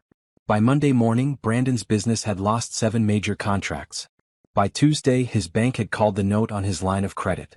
By Wednesday, Patricia had been asked to resign from 2 charity boards. Her comments about Morgan were deemed inconsistent with organizational values of inclusion and respect. But that was just the beginning. Morgan, for her part, continued as she always had. She opened her 10th hotel right on schedule. She appeared on a podcast about entrepreneurship and was asked about the viral incident. Her response was measured and professional. "I've learned that success isn't about proving people wrong. It's about proving yourself right. When you focus on building something meaningful, the opinions of those who doubted you become irrelevant." The clip from that podcast went viral too, but for different reasons. Morgan became an inspiration. Hashtags like #BuildDon'tBreak and #MorganTaylor trended. Her story resonated with single mothers, people who'd been underestimated, anyone who'd ever been told they weren't good enough. Offers came flooding in. Speaking engagements, book deals, partnerships with major hotel chains that wanted to learn her employee retention strategies, a feature in Forbes, an invitation to speak at a prestigious business school about ethical leadership. Through it all, Morgan remained grounded. She still walked through her hotels, learning the names of new staff members. She still had dinner at home with Arya most nights. She still remembered where she came from, not as a source of shame but as a foundation of strength. 3 months after the confrontation, Craig Sterling showed up at the Meridian corporate offices. He wasn't announced. He just arrived, asking the front desk if he could speak with Morgan Taylor. The receptionist, familiar with the Sterling name, looked uncertain.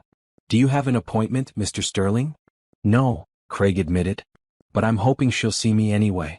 I understand if she won't. I'll wait if I need to." The receptionist called Bethany, who came down personally to assess the situation.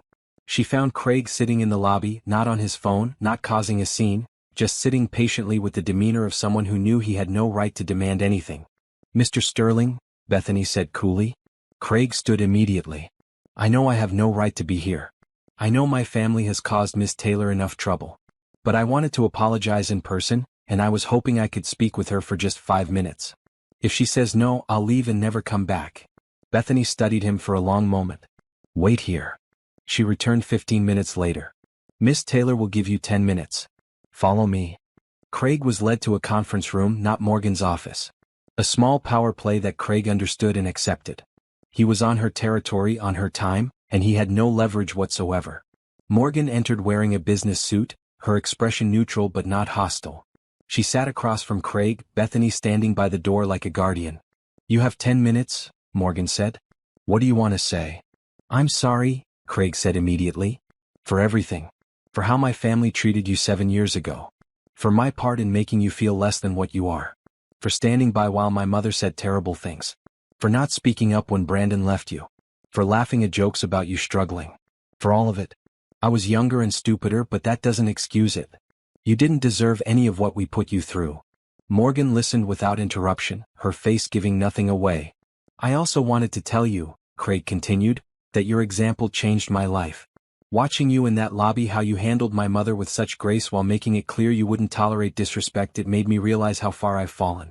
I'm 31 years old and I've never built anything. I've just coasted on my family name while mocking people who actually work. That's pathetic. Yes, it is, Morgan agreed bluntly. Craig nodded, accepting the assessment. I enrolled in a business program at community college. I got a job at a hotel, not one of yours. I didn't want to make this uncomfortable working front desk. Starting at the bottom, learning the actual work.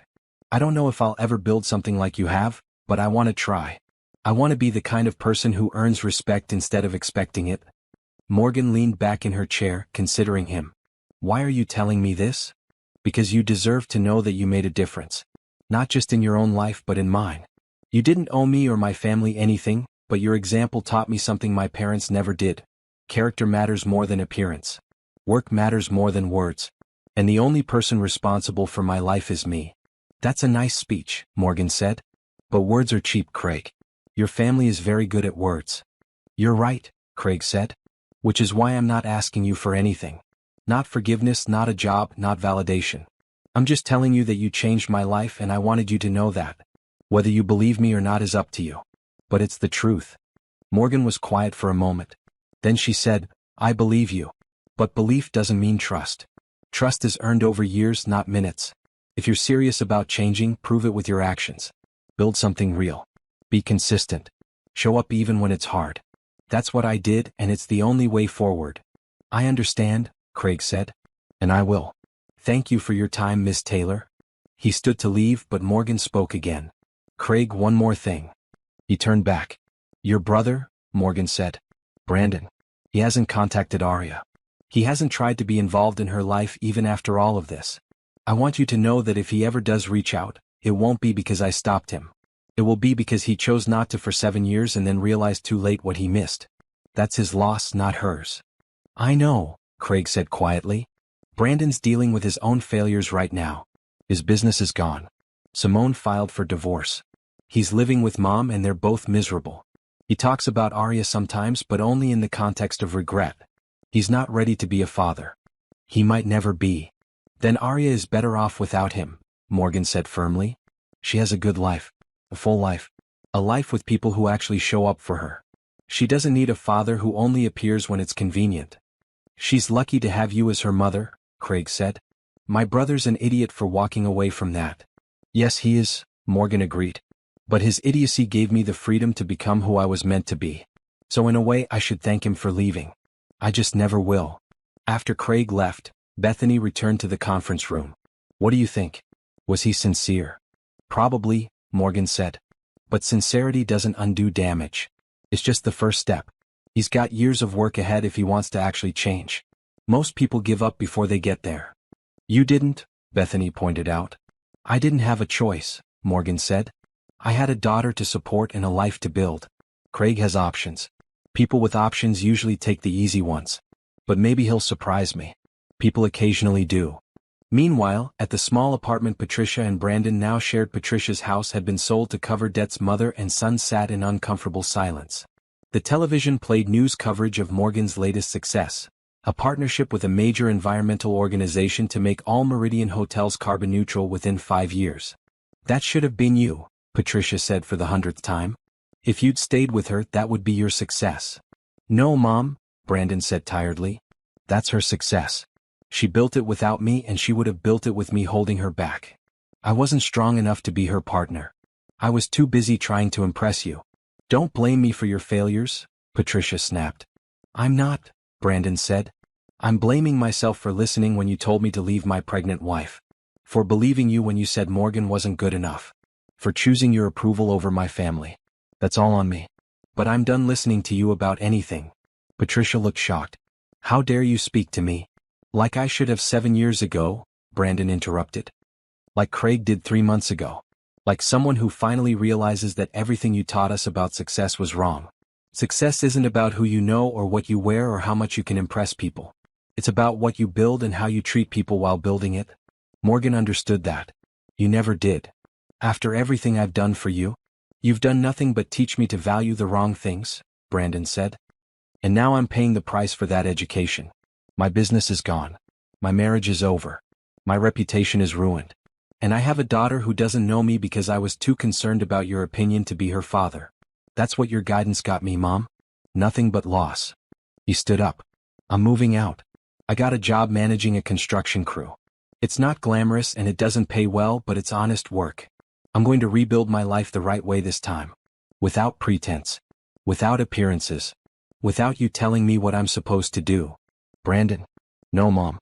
I'm done. You can keep living in your delusions of grandeur if you want. But I'm choosing reality. I'm choosing to be the kind of person my daughter could be proud of, even if she never knows who I am. And I'm choosing to stop blaming everyone else for my own choices. Brandon walked out of the apartment with just a duffel bag of clothes. He didn't have much else. Most of his possessions had been sold to cover debts. But he felt lighter than he had in years. He wasn't stupid enough to think Morgan would ever forgive him. He wasn't delusional enough to imagine he could have a relationship with Arya after 7 years of absence. But he could be better. He could build something real even if it was small. He could stop pretending and start actually living. It wouldn't change the past. It wouldn't undo his mistakes. But it was a start. And as Morgan had shown him, sometimes starting from nothing is exactly what you need to build something real. 6 months after the viral video, Brandon saw Morgan one more time. He was working a construction site when she pulled up in a sleek car, getting out to inspect the property. Her hotel chain was expanding again, and his crew had been contracted for the initial demolition work. She didn't recognize him at first. He was wearing work clothes, a hard hat, and had lost the polished appearance of his former life. When she finally did recognize him, her expression flickered with surprise before settling back into professional neutrality. Mr. Sterling, she said. I wasn't aware you were on this crew. Just Brandon, he said. And yeah, I'm the crew manager. It's honest work. It is, she agreed. Good work too. This property is important to us. We're turning it into a training center for hospitality workers, paid internships, career development, the whole thing. That's great, Brandon said, and he meant it. You're building something that matters. I always have been, Morgan said simply. You just didn't notice. I notice now, Brandon said. For what it's worth. Morgan looked at him for a long moment. Your daughter is 8 now. She just won a science fair with a project about sustainable building materials. She's smart and kind and curious. She asks about the world and wants to make it better. She's everything I could have hoped for. Brandon felt tears prick his eyes. I'm glad. She deserves the best. She has it, Morgan said. She has a mother who fights for her, teachers who encourage her, and a community that supports her. She doesn't need anything else. I know, Brandon whispered. I just wanted you to know. I'm trying to be better. Not for you or for her because I know that ship has sailed. But for myself. So I can look in the mirror and not hate what I see. Then I hope you succeed, Morgan said, and she sounded genuine. Everyone deserves the chance to be better than they were. But being better doesn't erase the past. It just gives you a different future. She walked away to inspect the construction site and Brandon went back to work. They didn't speak again that day. But something had shifted. Not forgiveness, Morgan would never forgive him and he didn't deserve it. But acknowledgement. He was trying. She saw that. It didn't change anything but it was something. And for now something was enough. Because Morgan Taylor had taught him one final lesson without even trying. You don't get to start over with the people you hurt.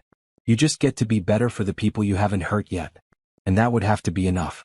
6 months. That's how long it took for the Sterling family to completely fall apart. But 6 months can also be enough time for small seeds of change to take root, even if they don't bloom into redemption. Brandon had settled into his new life with the kind of determination that only comes from hitting rock bottom. The construction crew job paid his bills but not much else. He lived in a studio apartment in a building that would have horrified his mother. He ate simple meals. He saved every extra dollar.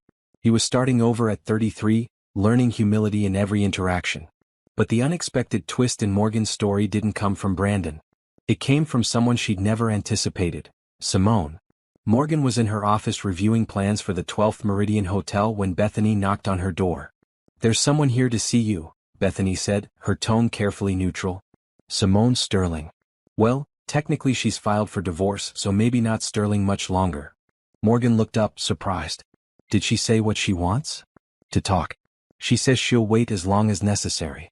She's been in the lobby for 30 minutes already. Very polite. Very patient. Very different from her family." Morgan was curious despite herself. "Send her in." Simone entered looking far different from the woman Morgan had seen at the hotel 6 months ago. Gone were the designer clothes and expensive highlights. She wore simple but professional attire, a woman who'd stopped performing wealth and started living within her means. "Miss Taylor," Simone said. "Thank you for seeing me. I know I have no right to be here. Yet here you are," Morgan said. "Sit. Tell me what this is about." Simone sat across from Morgan's desk, her hands folded in her lap. "I wanted to apologize. For myself, not on behalf of the Sterling family. I was married to Brandon for 8 years, and in all that time I never asked him about you. Not really. I accepted his version of the story, that you were unstable, that the marriage had been a mistake, that you trapped him with a pregnancy. I believed him because believing him was easier than questioning the man I'd married." "Why are you telling me this?" Morgan asked.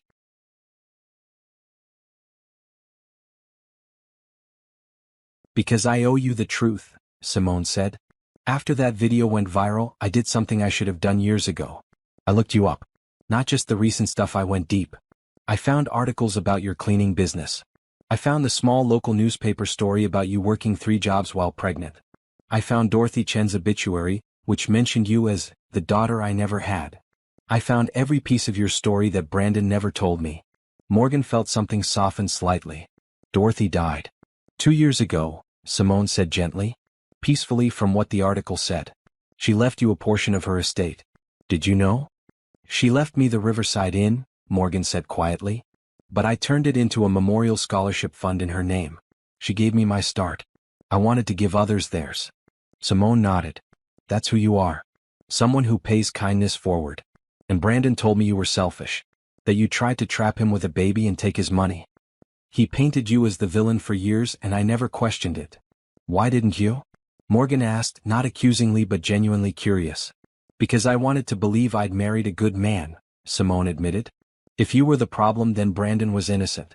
It let me ignore all the red flags, the way he talked about people in service positions, his mother's cruelty disguised as honesty, how he never took responsibility for anything.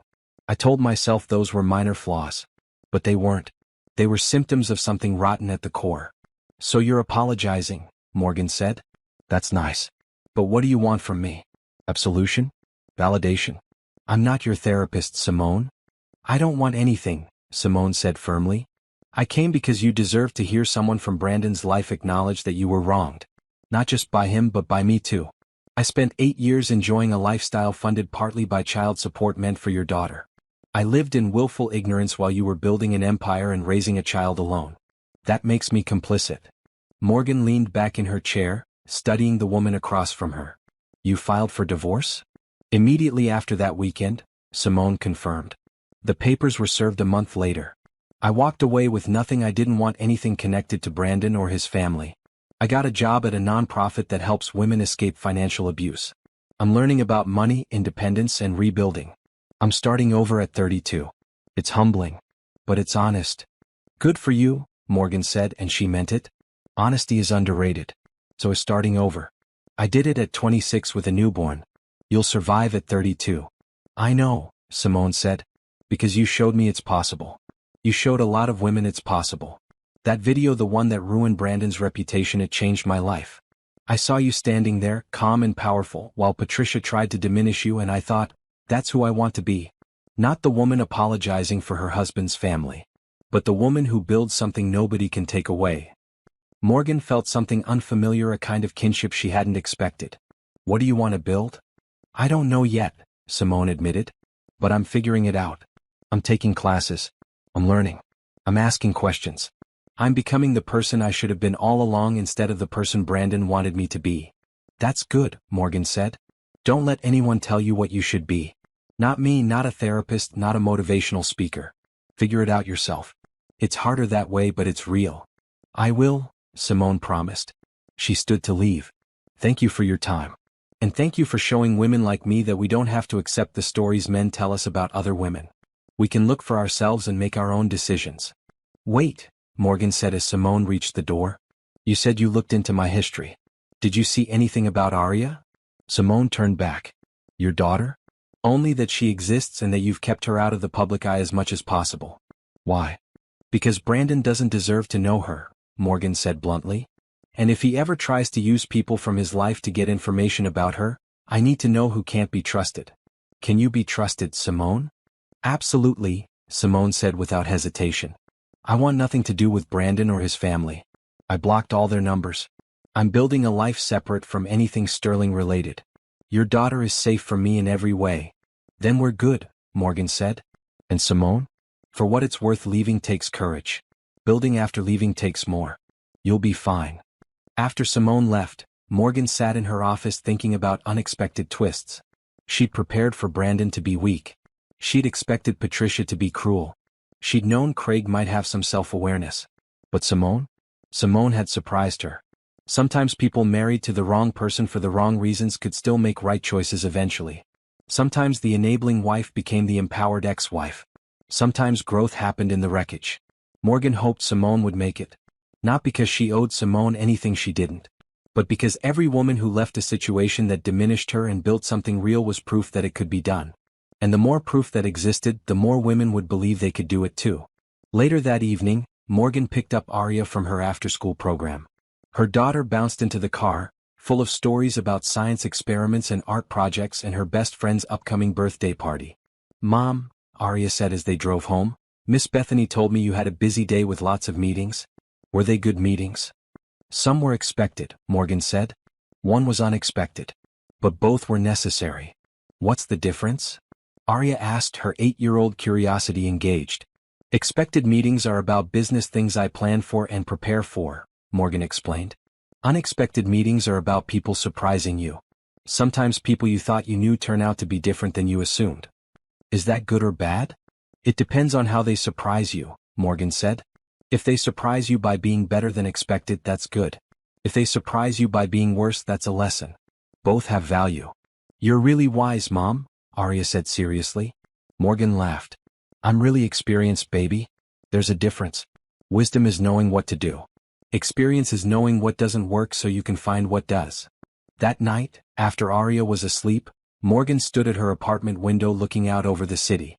Somewhere out there, Brandon was in his studio apartment, probably wondering if he'd ever build something meaningful again. Somewhere out there, Patricia was alone, probably still bitter about losing status. Somewhere out there, Craig was working his front desk job trying to become someone real. And somewhere out there, Simone was building a new life, shedding the person she'd pretended to be. All of them were dealing with consequences.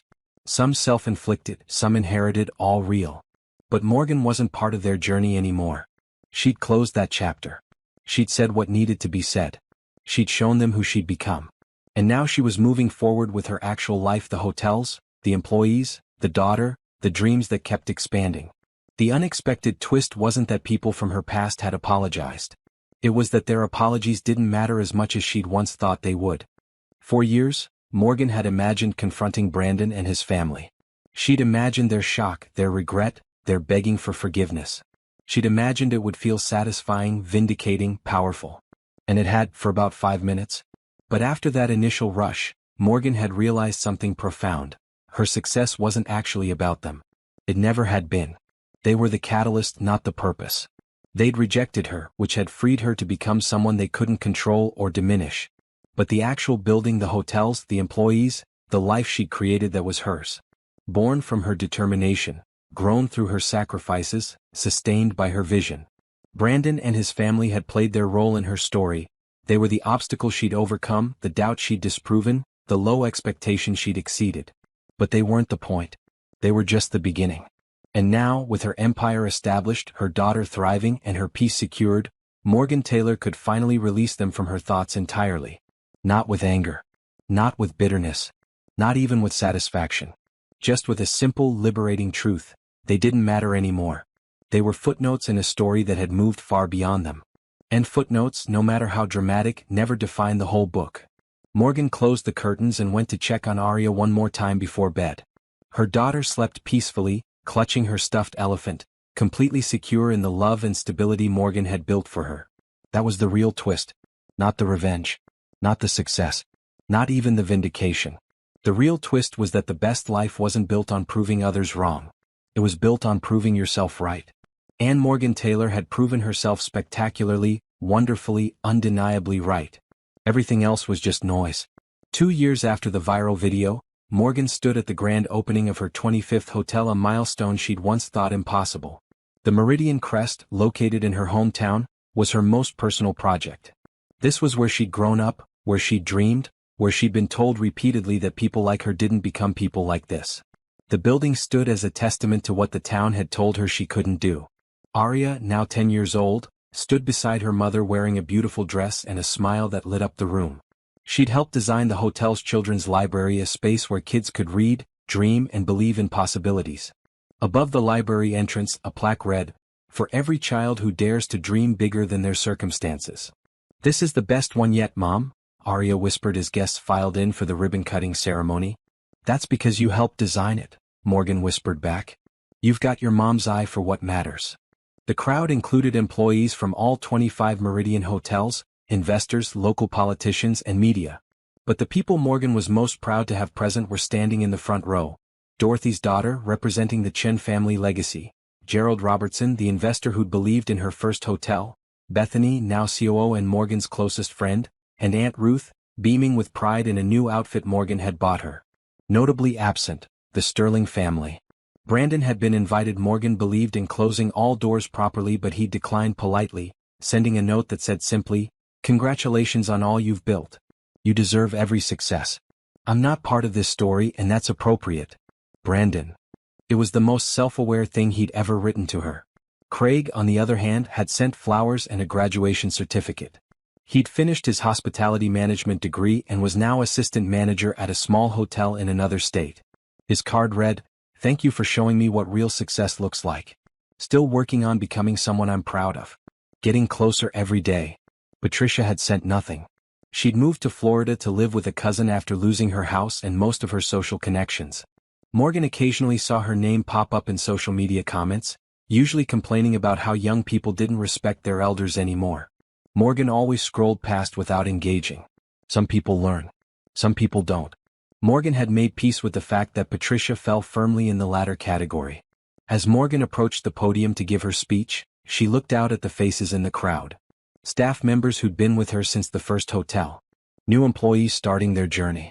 Young people from the neighborhood who'd been invited to see what was possible. Parents hoping their children might dare to dream.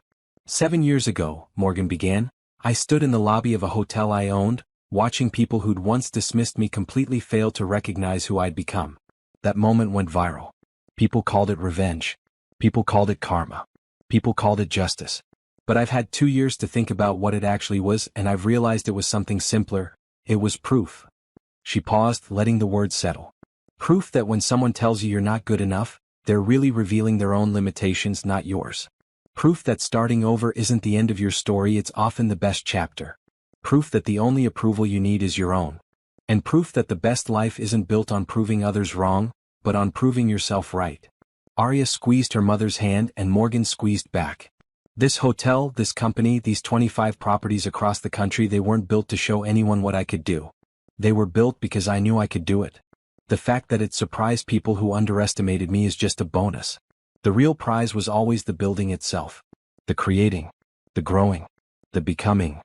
Morgan looked down at her notes, but she didn't need them. She knew what she wanted to say. "We named this company Meridian because a meridian is a line that connects points across vast distances.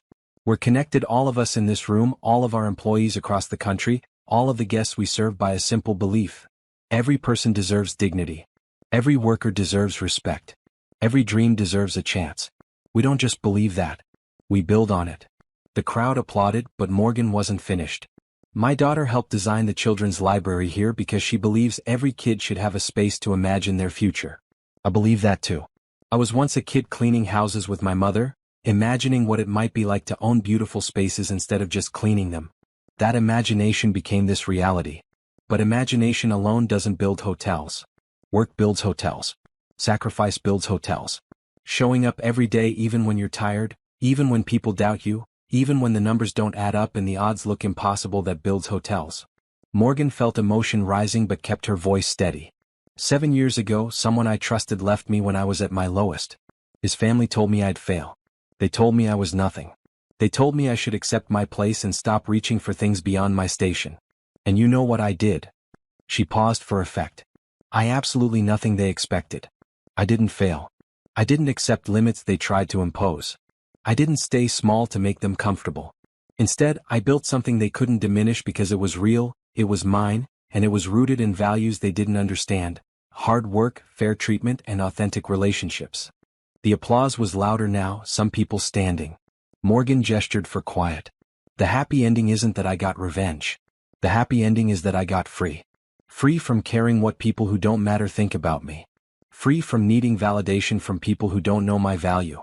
Free from the limitations others tried to place on my life. And in that freedom, I built something extraordinary: not just hotels, but a life I'm proud of, a daughter who sees what's possible, and a legacy that says clearly, don't let anyone else write your story. You're the author. Make it good. She stepped back from the podium and took Aria's hand. Together they cut the ribbon on the Meridian crest. Cameras flashed. People cheered. And Morgan felt something she'd been chasing for years finally settle into place. Complete peace. Not because she'd proven the Sterling family wrong. Not because her success was public and celebrated. Not because her ex-husband now lived in a studio apartment while she owned 25 hotels.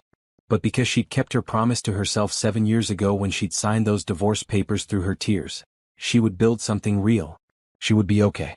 She would show her daughter that women don't need rescuing, they need support, opportunity, and their own determination.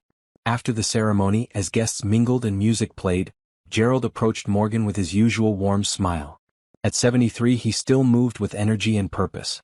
You've done it, Morgan, he said, hugging her. Everything we talked about 8 years ago. Everything you showed me in that 5-minute pitch at the conference. You didn't just meet the vision, you exceeded it. Because you believed in me when nobody else did, Morgan said. You gave me a chance based on nothing but a business plan and determination. I gave you capital, Gerald corrected gently. You gave yourself the chance. You did the work. You made the sacrifices. You built the reputation. I just provided some money and watched you do something remarkable with it. He paused, then added, your ex-husband has reached out to me a few times. Asking for advice. Asking about you. Asking if there's any way to, I don't know, make amends, I guess. And what did you tell him? Morgan asked, though she wasn't sure she cared. I told him the same thing I tell every entrepreneur who asks me for help. Nobody builds your life but you.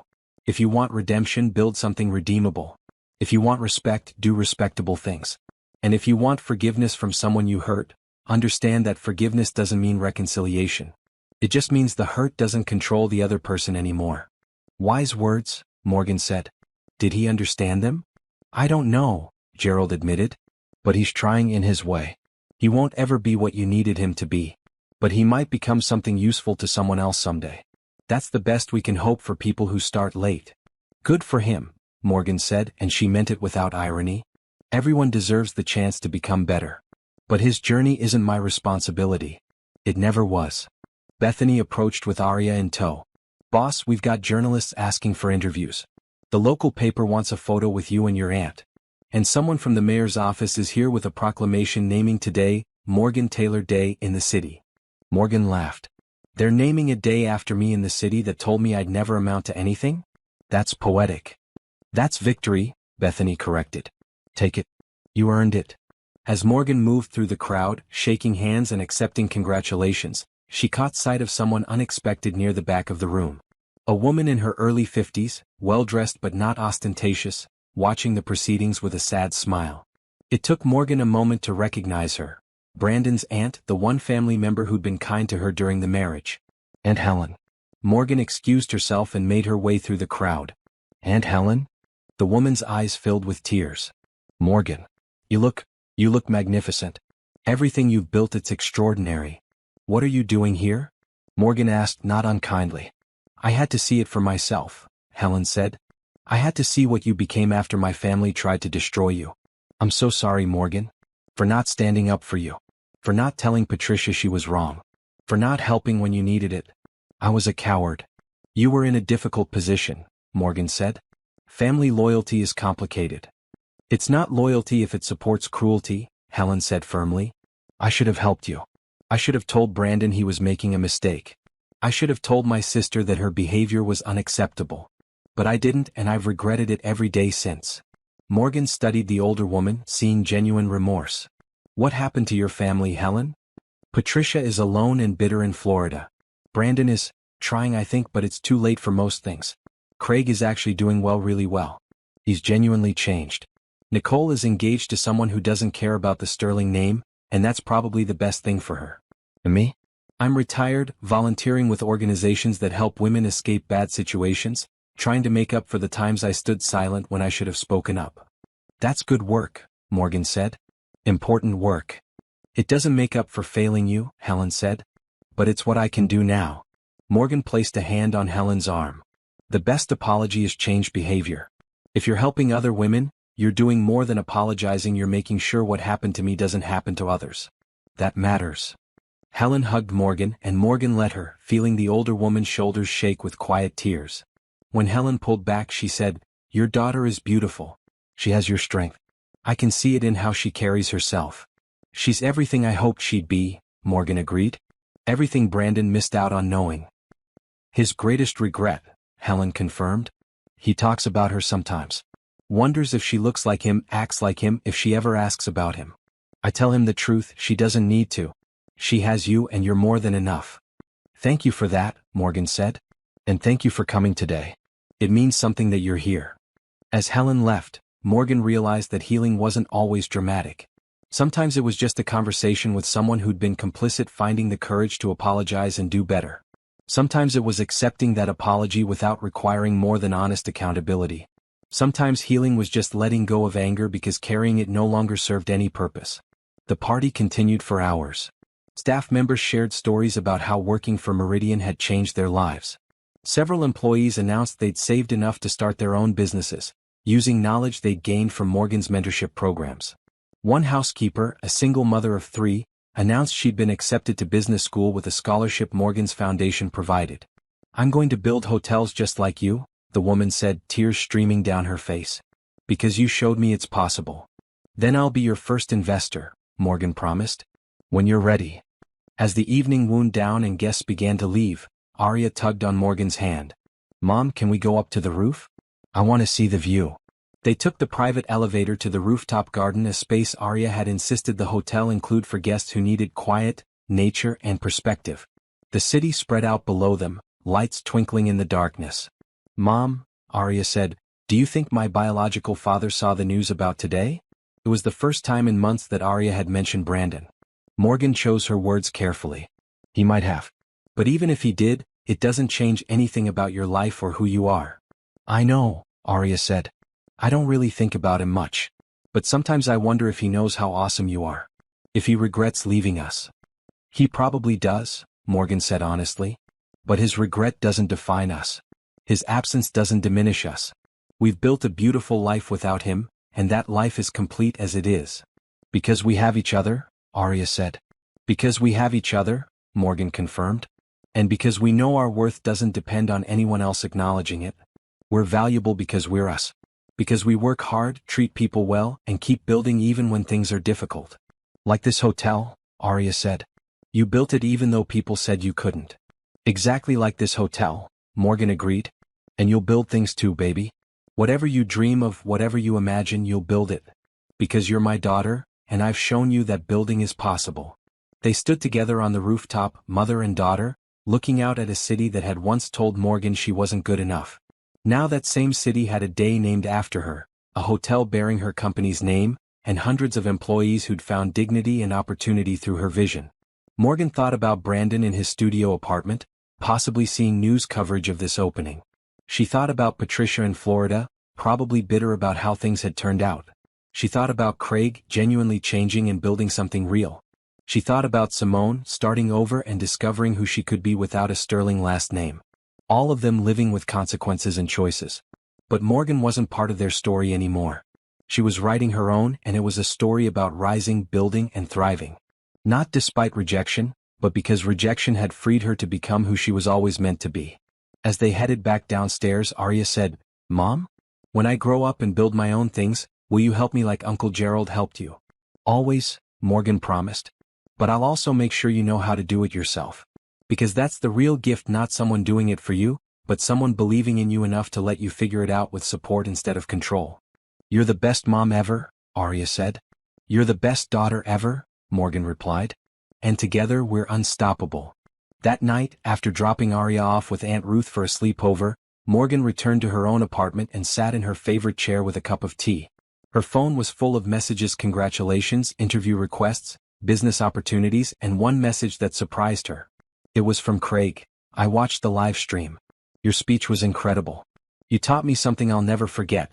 The best revenge isn't hurting people who hurt you. It's becoming so complete in yourself that their opinions become irrelevant. Thank you for showing me what real strength looks like, Craig." Morgan typed a response. "Keep building, Craig. Real recognizes real, and you're finally becoming real. That's worth celebrating." She sent it and set her phone down, feeling the satisfying weight of a day well spent, a mission accomplished, a life well lived. The happy ending wasn't revenge. It wasn't vindication. It wasn't even success, though success was sweet. The happy ending was peace, freedom, self-knowledge. The understanding that she'd taken the worst thing that ever happened to her, abandonment, poverty, humiliation, and transformed it into the best thing. Purpose, prosperity, and proof that she was exactly who she'd always believed she could be. Morgan Taylor, CEO and founder of the Meridian hotel chain. Mother. Mentor. Self-made success. Living proof that some people don't just survive betrayal, they use it as fuel to build something extraordinary. And as she sat in her beautiful apartment, tea cooling in her hand, Morgan smiled. Because she'd won. Not by destroying the people who'd hurt her, but by becoming someone they could never touch, diminish, or define. She'd won by being free. And freedom, she'd learned, was the sweetest victory of all.